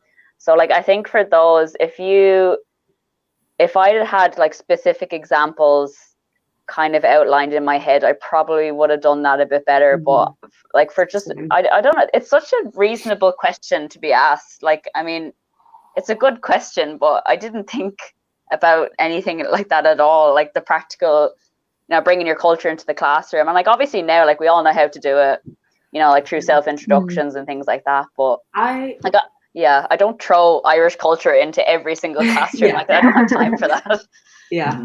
I think I read this on a blog post once, actually, when I was doing research for my interview, and I thought, wow, that's a really relevant and interesting point. And it was kind of my mantra going into the interview, and I think it helped me a lot, which is that JET stands for Japan Exchange and Teaching Program. And it's very specific and I think very relevant. I mean, in reality, it was probably easier that JET made more sense than JT as an acronym, but I think it's important to consider that exchange comes before teaching. Like, yes, you are a teacher, but as a foreigner in Japan, a lot of the interactions they want you to have with the students is foreign exchange. And that's maybe something to think about a little bit as you prepare for potential questions for the interview, because what they want to also know is that you can provide kids with an exchange of a culture that they might not otherwise get a chance to interact with, because unless they see it on TV, they would have to physically go abroad somewhere, and not all the kids are going to go abroad. Lord knows the kids in my school probably aren't, because I'm in a tiny prefecture in a tiny town, and these kids grow up to be fishermen and farmers, and they don't care about going abroad. They don't learning English because they don't see it in their future. So you have to make it interesting with some of the exchange as well, and just think about how, yes, you are a teacher, but you are also a cultural ambassador, and like, just don't forget that part. Like, everyone, at least for ALT positions, obviously CIRs are more on the exchange end than ALTs, but for being an ALT, you still have a responsibility to uphold some of that cultural barrier, like breaking it down. Words are eloquent. Anyways. Yes. In my interview, actually, I remember I got kind of an interesting question. It was sort of the reverse, almost the opposite of like the how would you bring your culture to Japan. I actually got asked like, oh, once you come back from JET, how are you going to bring your experiences from JET and like your Japanese culture back to America? And before I came on JET, I was very involved with like Japanese club at my university, and sort of created it. Actually, we didn't have one, and like we had an international festival, so we do a booth, and I just talked about how I'd be a lot more knowledgeable, and I could bring things back, like different things back to actually show people, and have a lot, and I could talk about JET program, I was like, yeah, I'm gonna like promote the heck out of that, guys. So so you might get asked something like that of like, you know, once you have this experience, what kind of cultural stuff can you bring back to talk about? You know, like when you come back, like how can you promote Jet? How can you promote Japanese culture, like in your home country? So that could be something you get asked as well. I think a lot of the culture questions might also stem from the fact that they know that a large majority of the participants aren't formally teachers. Like they know that most of them haven't been educated in being a teacher and don't necessarily have a goal to be a teacher and will continue on whatever their destined or predetermined career path was after JET. And so it's relevant for their own interest, for their own company to say, okay, if teaching is not your lifelong goal and this is kind of a thing in the middle, what makes it relevant to you the most? And it kind of ends up cultural exchange, both from your country to Japan and from Japan to your country, is extremely important to them, I think. So keeps it going. Yeah. Branching off from the cultural exchange thing, for those of you applying who have tattoos, there is a good chance you will get asked about that in your interview, and kind of how you're going to approach having them here in this country. Obviously, there is a stigma against tattoos. Just however, I'm just kidding. Oh dear.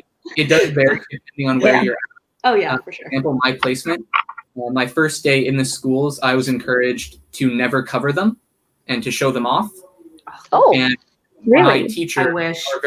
Wow. One of my teachers, our very first lesson, every class, every school we went to, his lesson was a talk about tattoo culture in Japan versus America and abroad. And so, like in my interview, when they brought up the tattoos, my tattoos are of space-related things. And so I talked about using them as a teaching tool and showing that not all tattoos are these like big, heavily illustrated kind of, or like scary things. That like mine is just something that I'm interested in and means a lot to me personally, and that it's actually potentially educational. And I've used it here to teach kids the names of the planets. That's cool. That's really cool. That's great. That's awesome. That's a great story. Congrats on you for having a school that's very progressive in terms of tattoos. Right. It's also not like, also keep in mind that like your teachers can also be totally like not like totally fine with it, but it's just the generic culture. And it really kind of comes down to the parents too. Like I think my JTEs, if it was completely up to them, wouldn't care if I had my tattoos showing. But like even one of my direct supervisor actually once like apologized to me. She's like, I'm sorry that it's not like progressive. I was like, it's fine. Like I knew coming here that it was a cultural difference.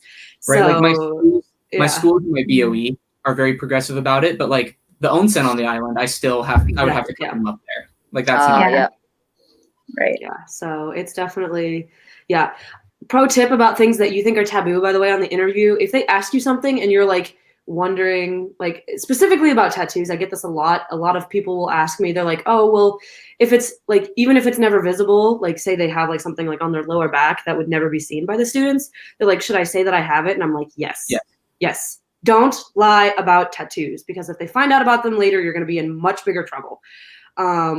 It's easier to admit that you have them and explain your plan for making sure that they don't get covered or they don't get exposed, if that is your school's wishes, than it is to say or to backpedal if it gets discovered. It also helps you understand that you're going somewhere where it's a different culture and that you're willing to adapt to that rather than try to force yours kind of down their throat sometimes. Be stubborn. Yeah. On the subject of like, oh no, go ahead, Megan. I was only gonna say they might say the same thing with different types of piercings. Like I have a ALT coworker or a friend who had like big gauges when he came in, and they asked him to take gauges out. So larger piercings also might fall into that category. Just either take them out or don't lie about them. Anyways, that was the last addendum to that. Good advice. Really good advice. I was gonna like branch off the whole like some things that are kind of taboo still here in Japan. Mental health.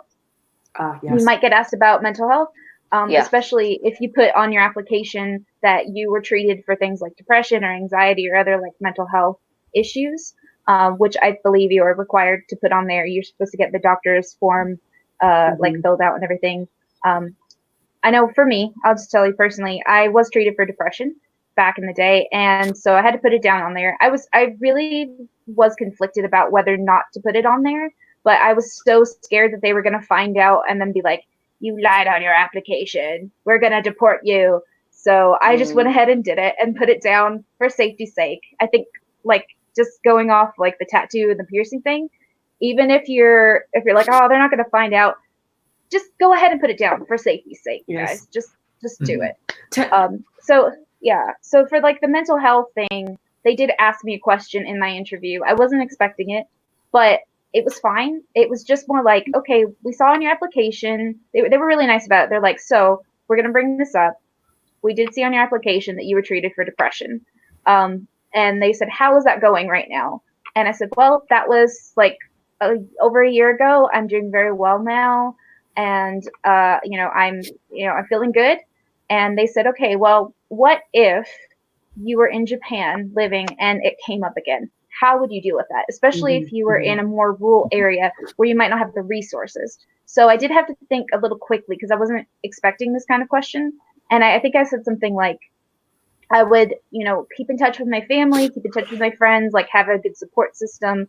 And I said, if it did get really bad, I would try my best to find like resources I could go to and deal with and everything. And so that seemed to make them be like, okay, that's a good answer kind of thing. Just if you have something like that on your application, or if you have something like a health issue that you have to put down, know that you probably will be asked about it. Yes. Just they want to know like how you're going to deal with it in case you are far from the city and you are far from certain resources. Maybe just think about like, what can I do? Or maybe, look around. I mean, right now you won't have a placement or even know if you're going to Japan, but it might help to just kind of look around and see what kind of English speaking resources, or if you do speak Japanese, more resources will be open to you, of course.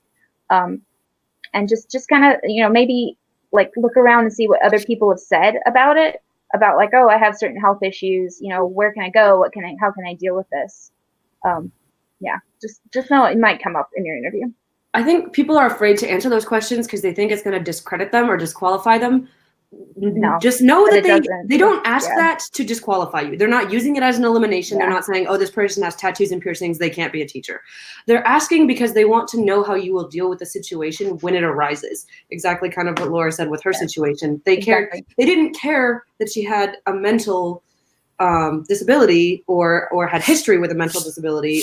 They wanted to know if she could cope with it if it happened again. So it's more how you thought about it, proving that you've considered it and that it's an option that that a route that you're thinking of is much more important to them than actually having tattoos or piercings or a history with mental health or a history with dietary restrictions or any of that. So it's out of concern as well. Like they're not trying to catch you out. They're just making sure that you'd be okay. Yeah. They're on your side. Yeah.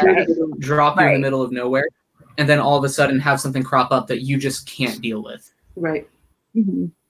Yeah. Right. Because there are definitely people who it does happen. Every year there are people who do get dropped in the middle of nowhere and they can't handle it, or something comes up and they just end up like breaking contracts. And I think they're just trying to make sure that you are considering it. And, some things can't be helped, of course, like when you get here and, of course, some things can't be helped. Some people do have actual, like, legit, hey, this, I just can't, I have to break contract. I have to go back home. But then you do get those people who are like, I just can't deal with this. I'm just giving up altogether.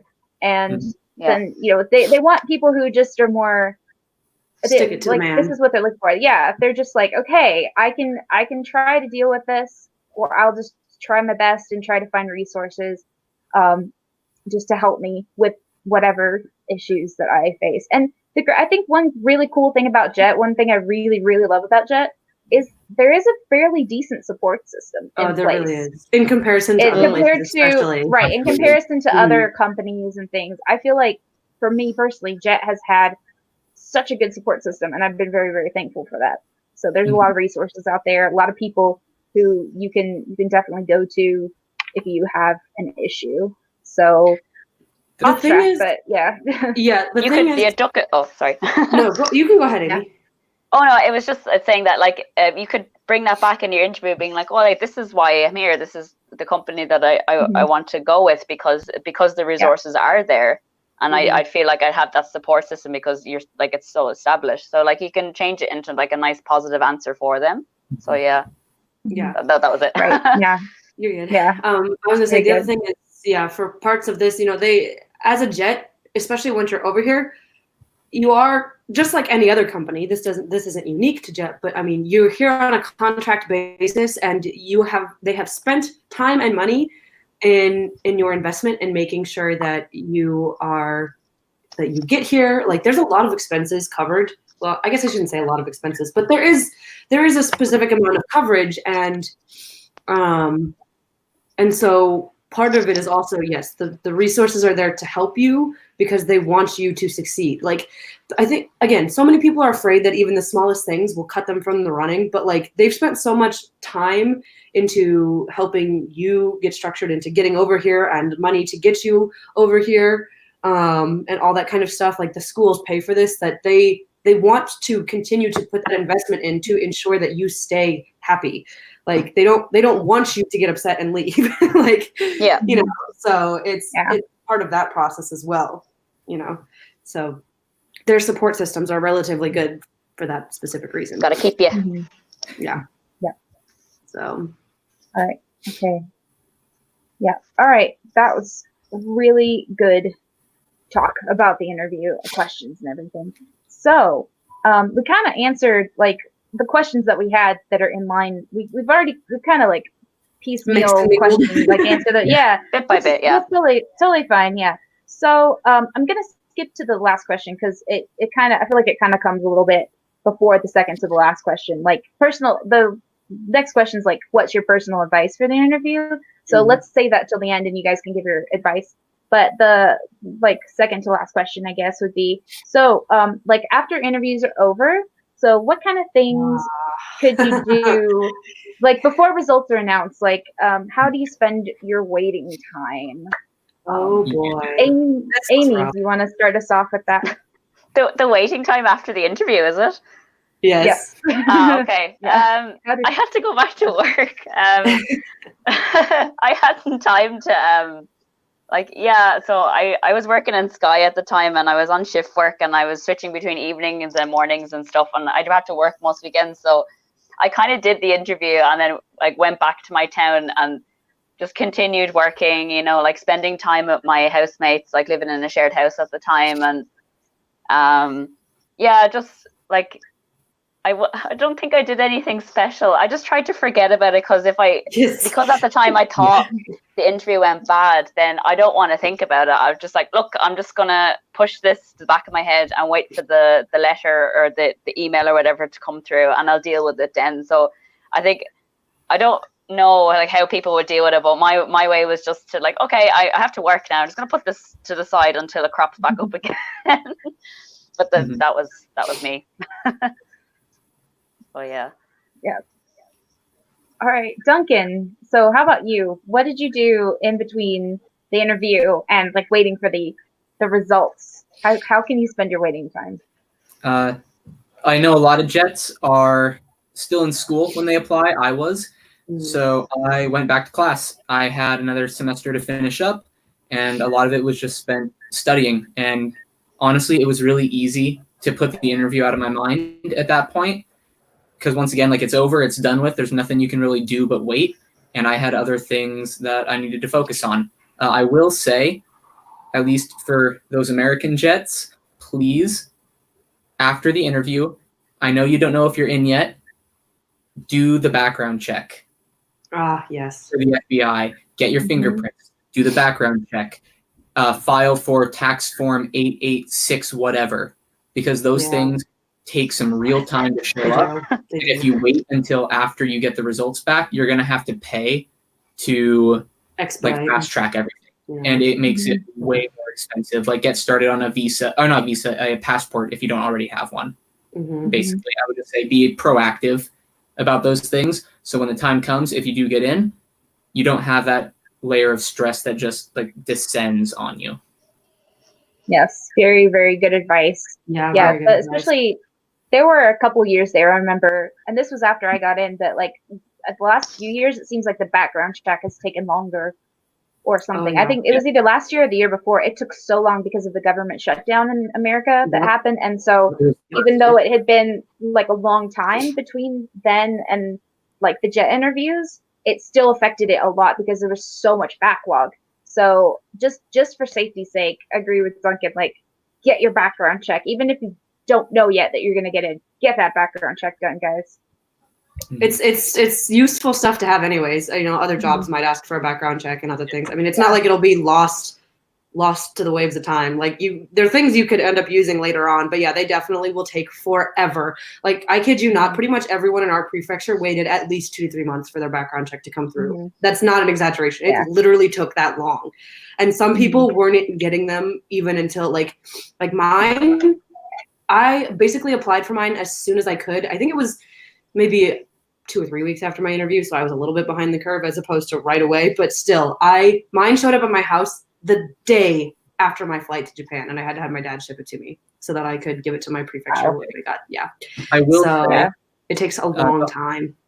There is the option now to apply for your background check electronically instead of sending in the form. And I think that's what I did actually 5 years ago, is I did it electronically. Maybe it was the tax form. Either way, one of those things, it now has the option to apply electronically. I think it's the tax form, but it speeds up the process considerably. Yes. Yeah. Or fax machines seem so obsolete, but if you fax it to them as opposed to mail it to them, it will also get there faster. So online or faxing is definitely faster than just regular mail. So yeah, that's for sure. Yeah. Getting the paperwork done is a good piece of advice. So Meg, how did you spend your waiting time in between the interview and finding out that you got in? Probably the same as the others, just trying to distract myself from it. Again, as I said before, I tend to hyperfixate on things. I think it's an ADHD thing. But at the time, I had already graduated school. I was working 2 part-time jobs, alternating, and I would kind of just spend my downtime, I think, just doing kind of whatever.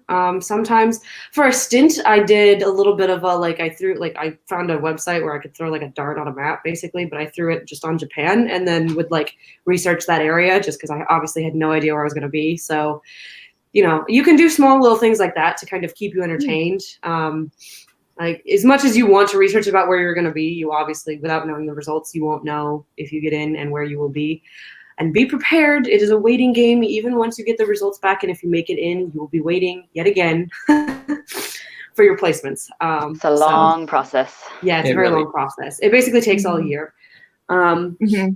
Yeah, check your paperwork. Be mindful of the due dates. They're very important. Especially this year, they're going to be a little bit different than what any of us are used to because 2020 Olympics is rolling around. And so all of your deadlines are different than previous years for sure. So I don't know if that means that you have more time or less time. But just be mindful of the due dates. They are very important. Yeah. I mean, and the other thing though too, like don't freak out. Like I know people who were sending in paperwork and documents and they were freaking out because they would track the package. Also, when you send in your paperwork, track your packages. You'll thank me later. But they would look and they were like, oh, well, it's been stuck in X place for like 4 days, and I'm afraid it's not going to get there. Yes, due dates are very, very important. But if there is something that happens that is beyond your control, JET will not fault you for it. So take solace in the fact that like be proactive. But if something happens that is not your you were the reason or the cause of it, JET is still willing. Again, they've spent time and effort with you at this point. They are still willing to help you and work with you, so long as you're not just being lazy and dismissive. So that's another thing too. But yeah, paperwork, do things to entertain yourself. basically went back to work. Spent time with the family a lot. I mean, at the time, because I knew I was applying for JET, I actually, after graduating, didn't get my own place right away because I didn't want to commit to a contract for an apartment and then not know if I was going to be leaving within the year. So I moved back home for the couple of months in between college and coming to JET. So I spent a lot of time with family. Just, again, you don't know for sure if you've made it in at that point, but just because I'm a family person, so it was important for me to hang out with the people that I knew that I likely wasn't going to see a whole lot throughout the next coming year or two, or more than that, depending on whatever happens. So especially since there's not a particularly a good amount of opportunities for coming home. So, and I kind of knew that, especially since I wanted to travel to other places. Like even on my first break, I'm going to South Korea. I'm not going home. Yeah, same. So, hey, Me too. hey, I'm really? actually going to. Yeah. Wow. Well, I'm going in spring. Anybody going in spring? Oh no, I'm going spring, in no. winter. I'm in winter Hey, for my birthday. maybe we'll find each other. But anyways, yeah. So, yeah, hang out with friends and family a lot more. Maybe is another thing to do. It's nice and relaxing. Takes your mind off it a little bit. A lot of people will start making and collecting groups and congregating together. Like there'll be a UK chat, there'll be an America chat. Usually the America chats are broken up by like the area because there's just so many of us. There's like 4,000 or 5,000 of us a year that apply. So Oh my god. yeah, I'm there's a 40 lot. from Ireland. Oh no. Oh, no, Yeah, 40 that get through. Sorry. yeah, no, we Well, got we send like half of them every year. Yeah, half we the do. total. Yeah, pretty much. Well, Wow. not even half. I think it's a 1 in 4 chance out of American applicants just because we have that many people. But point is, regardless, people will start collectively breaking off into groups. Like the area that I was from, even though I didn't live super duper close, I was part of the Chicago consulate. So the Chicago consulate made a group chat. And so maybe that's another thing you can do is kind of start to get a little bit social with some of the people.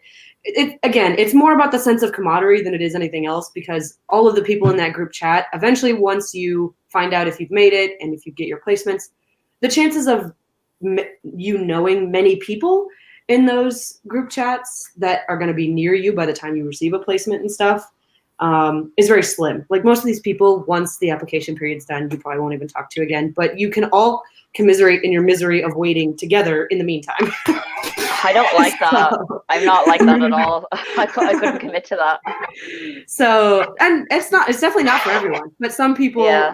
some people want to talk about it and they want other people to bounce ideas off of. So I joined a couple groups and talked with some people. I continued to talk with the 3 other girls that I met at my interview quite frequently. Yeah, that's basically it. Some of the local areas will probably be hosting things as well.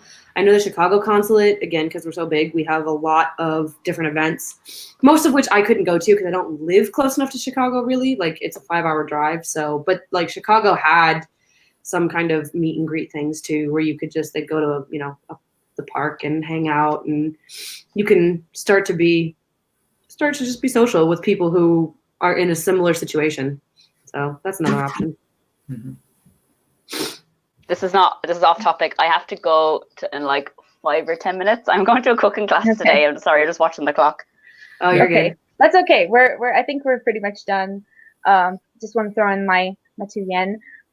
Yeah, just I think what I did in between, I had a job, and so I did have to work, had to do that, and I did do a lot of research about JET in general. Back then, Tumblr was still kind of a thing, so JETs had Tumblrs back then, and I would just like search JET program. Not like actual JET, but like JETs, like ALTs. Oh, okay. That makes more sense. Wow. Nah, I don't think JET would have a Tumblr. But yeah, like other ALTs back in the day had Tumblrs, so I would like follow them and like look at their lives and look what they did and everything. It just made me really excited for it. Yeah. And then I also did the thing with like I made friends with people from my consulate, and we actually I'm still friends with quite a few of those people today. And yeah, we just like talked. We're like, oh, you know, where do you want to go? And I'm like, oh, I don't know. And they were like, oh, how did you feel about your interview? I totally failed. Yeah, me too. Yeah, exactly. Yeah. Oh, So yeah. And like back then too, joining like Facebook groups and stuff, because there's Facebook groups every year. Just you know, looking at the questions people ask. Just I'm kind of like you, Meg. I was just like really hyper fixated on it. And especially over Christmas break before I got the interview, that's pretty much all I did was just like in the evenings, just like get on there and just like jet. I want to go to Japan. I want to go to Japan. Jet. Oh, I would. Yeah. That would stress me out. I couldn't. Oh no, that's the way I am. Oh god, I look into everything. I was constantly like anytime that I had that was free that wasn't with family or friends or anything, I was probably on the computer watching jet vlogs or Rachel and June or something. Yeah, something Japan related probably was. Yeah. I suppose everyone's different. Yeah, I think like that for some people that would reassure them, but like for others, I think it just brings up stress about the interview that I just did again. Like it just keeps like bringing it back up to the surface, and I kind of just want to leave it until I find out like the result. So yeah, definitely. You know you best. Just it's true. Yeah. Live your best lives, guys. I guess the biggest takeaway is just try to be patient. It's difficult. It's hard. It really is super duper. It's super hard to wait. It really is, but it's completely a year-long process. I mean, it takes them a while. I mean, we also get asked questions too early on. Like, I have been here. How long has it been now? We've been here about 5 months. About 5 months, and probably already about a month ago. So maybe about 4 months in. Now, I didn't have to commit to a yes or no answer, but about a month ago, they've already asked me if I wanted to recontract.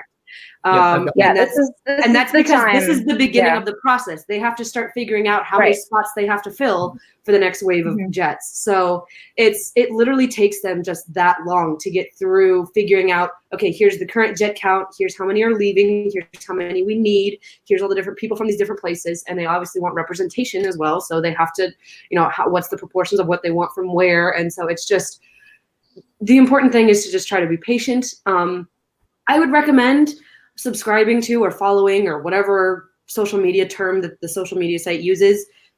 Follow the official Facebook page for your consulate or your country. Follow the Twitter. Those are the two biggest places that they'll post information to frequently.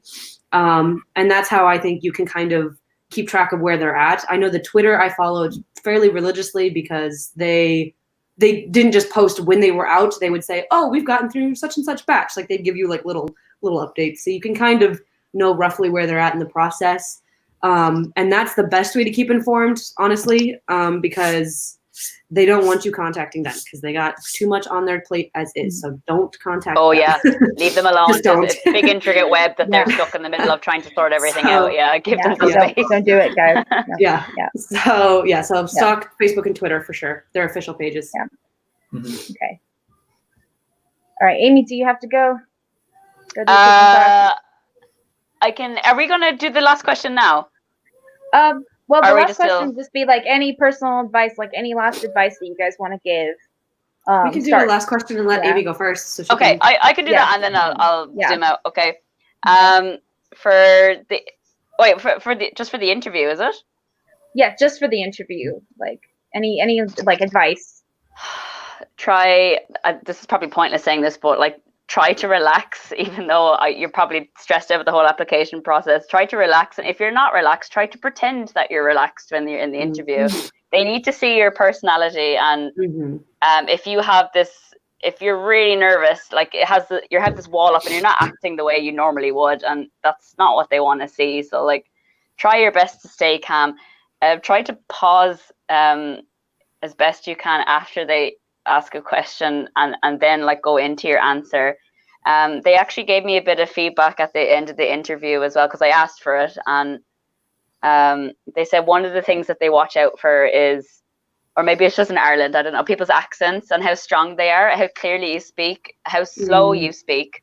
If you're in there and you're nervous, you're going to start talking a lot faster. You're going to take very few breaks between all your sentences, and just be aware of that.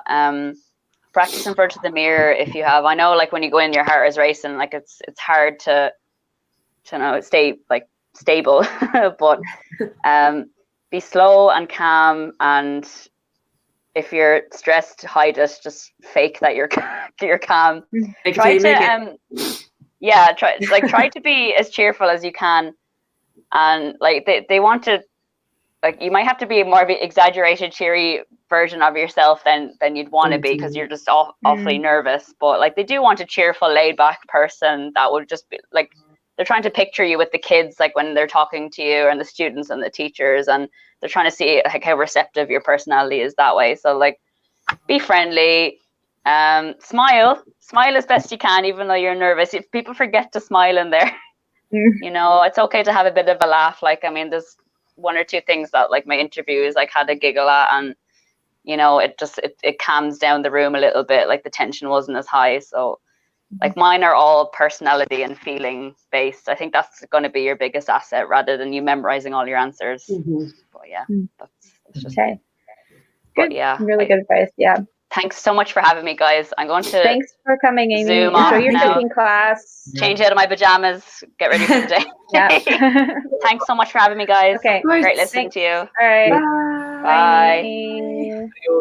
Bye. Adios. Oh, God. I have to recenter myself And now. I know there's wow, it's like extreme close up now.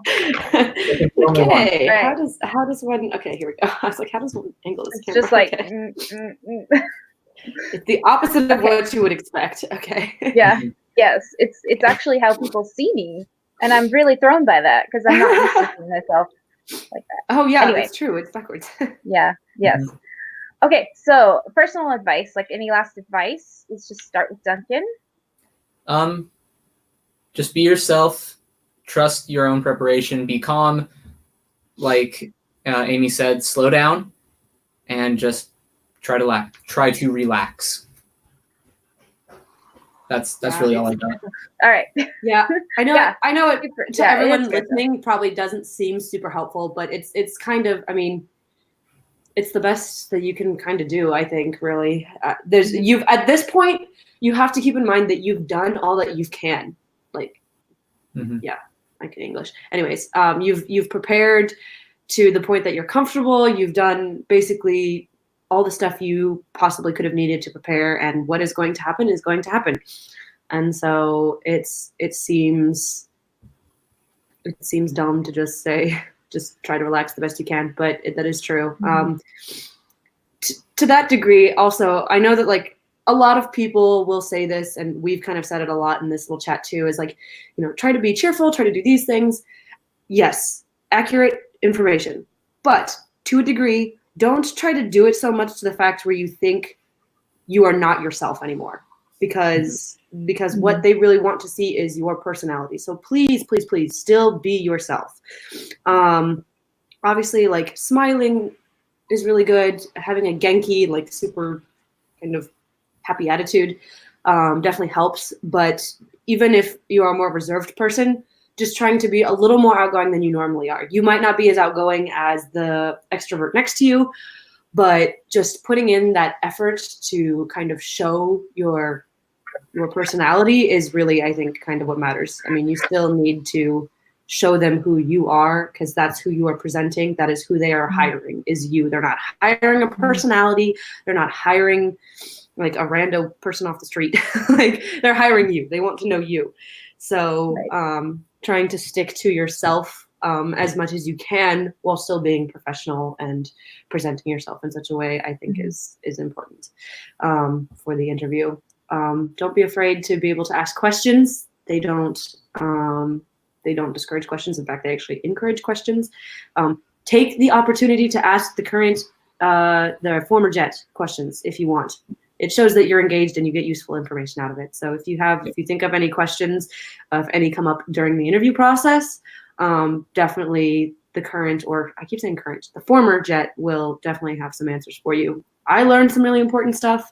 Like, I asked a question and about like how she assimilated into the culture and tried to fit into it, and her basically answer was, don't assimilate. Like, you're going to stand out regardless. And that, like, seems so obvious in hindsight, but that shook my world at the time. And so like, it was easier then to have a back and forth conversation. And if your interview turns into a back and forth conversation, you're probably doing stuff right. So I think that's all I got. All right. And just for me, my last piece of advice, and I think this is something that sometimes people forget, is it is a job interview. Like, yes, you can definitely have that back and forth conversation. That's great, because it definitely shows your personality and shows that you're passionate about this position. But do remember, it is a job interview. I think sometimes people go into this thinking, oh, it's like an exchange program, and then, you know, you get here and you can travel and it's not an actual job. Like, oh, I don't actually have to work, but you do. It is a job. It's a job. It's a job. It is definitely Please treat it as a job interview. Please be professional. Please show your personality and show why you want to go to Japan, why you are passionate about this job and what you can bring to it. That's what they really want to know, is not what they can do for you, because, you know, what they can do for you is bring you to Japan and let you like live this life, but they already know like, what they can do for you. Yeah, they know what they can do for you, but they want to know what you can do for them. So just keep that in mind as you go into, just be like, you know, you're probably not going to feel it, but just at least pretend like, yeah, I'm awesome. Here's why you should hire me. But also, you know, I'm humble. It's all good, you know, and stuff. So, you know, that's my 2 yen there. All right. Okay. One thing I do want to say before we get off here, because this is already over 2 hours long. You guys mentioned it earlier, and we won't talk about it too much now. The application process, I think, this year is a little bit different in terms of timing. I'm not exactly sure when interview notifications will come out. It will definitely depend on your consulate. However, this is, again, something we'll probably go into at a different live stream, but the timing for when everybody will be coming to Japan is very different this year. Normally, everybody comes at the end of July and the beginning of August, but due to the Olympics happening, they're not bringing jets in until mid-September. So we will be giving advice about that later, and definitely, hopefully, your whoever does get in, your predecessors will give you advice, because things will just be different and more complicated than it will be for like former/future jets who will be coming in during the summer. A lot of the time, a lot of the time it's just like, oh, you come in and you don't really have to work. Like, it depends, but people will have to either go to work. It won't be so much work at first, or like you won't have to work at all, because it's summer. You won't have classes or anything. However, this time, with it being like mid-September, you're probably going to get thrown right into classes. So just keep that in mind also when you're interviewing as well. Especially like if you do get asked about mock classes, they might ask you about it. It might come up actually this year. It might come up in the interview of like, so if you do get in, you'll be going in September, and you might have classes first, like right off the bat. How are you going to roll with that? Again, it's that whole be flexible kind of thing. So just keep that in mind for everybody who is applying and who is preparing for the interview. So that's all I'm going to say about that. Cool. Yep. Okay. Well, guys, do you guys have any last comments, last things to add before we get off here? You guys got this. I think I'm pretty good. Yeah. Don't stress, guys. Yeah. Good luck. Yeah. Good luck, everybody. It's a stressful process, waiting and all that kind of jazz, but it's all worth it. You got this. Yeah. You're gonna think that you bombed it, but I promise you, you did fine. You did fine. Yeah. Unless you just go in there in like pajamas and you're like, I don't know what I want to do with anything. What's Japan? You know, I mean, unless you just don't prepare whatsoever and you don't act professional whatsoever, you're gonna do fine. It might be that you don't get in, but you know, you do fine. You'll do fine. Yeah. And I mean, Never this is a jet stream, so like I feel like I shouldn't advocate for this too much. But also, like, if you don't pass into the interview section, please do not take it as the end of the world. There are other options. If you're that passionate about Japan, there's other avenues. Yeah. You can try for jet again next year. You can look at other avenues. It's just, there's just a highly competitive market. Whether you're actually fit for it or not is not determined by jet's value of you getting an interview or not. So it's you've got this. If you're here watching the stream, you're obviously invested enough to be doing research as you wait and for all this kinds of stuff. You're starting to or watching it later. You've proven that you have all of this kind of stuff on your radar and that you have a certain level of interest and a certain level of commitment, and that's important and that's good. So you're probably preparing more than you need to. Yeah, probably. Yeah. It's okay. We were in your guys' shoes once, and we were there. But we're here. We made it. We're good. Made it. Yeah, you'll be fine. You'll be fine. Yep. Okay. Well, last thing, you guys who are watching, the 6 of you who are watching, hi, thank you for staying with us. I don't know if anybody's been with us like the whole time, but if you have, kudos to you. Yeah, no kidding. Long time. But if you guys who are watching now or watching later have any more questions, feel free to post them in the JET 2020 applicants Facebook group, and there will be lots of people who can answer your questions. And we will be doing another live stream, like I said, probably after the new year, probably after interviews are over, maybe in late February, March, I guess, maybe Marchish. Or maybe like around time placements come out, but interview results come out. We'll decide later. But it'll probably be like between interviews and placements. We'll do some sort of live stream in that time frame there and talk about like how to prepare for like life in Japan and how to, prepare yourself, what you should do, what you can do to like prepare yourself for it. So look out for that on the, we'll probably post that on the incoming JETS 2020 Facebook group that will be up probably, I don't know, probably once interview results come out, actually. That'll be up there. So you guys can join that. All right, well, let's get off here. Got Duncan, Meg, thank you guys so much for spending 2.5 hours of your Saturdays. It's kind of rainy and drizzly here, so I would have just curled up under my kotatsu anyways and probably done nothing. So yeah, it's so nice and sunny here on the mountain. Gosh, no, it's really nice. It's just cold. It's just really cold. At least it's not snow. I'd rather have rain than snow right now. So yeah. Yes. All right. Well, thank you guys again, and thank you again, everybody, for watching. Thank you. Oh, thank me. You. Yeah. Yay. All right. Okay. Bye, everybody. See you. Bye. As we say in class, see you. Yeah, see you. Bye. Bye. And I gotta click it. Hang on. This is a new thing. End broadcast.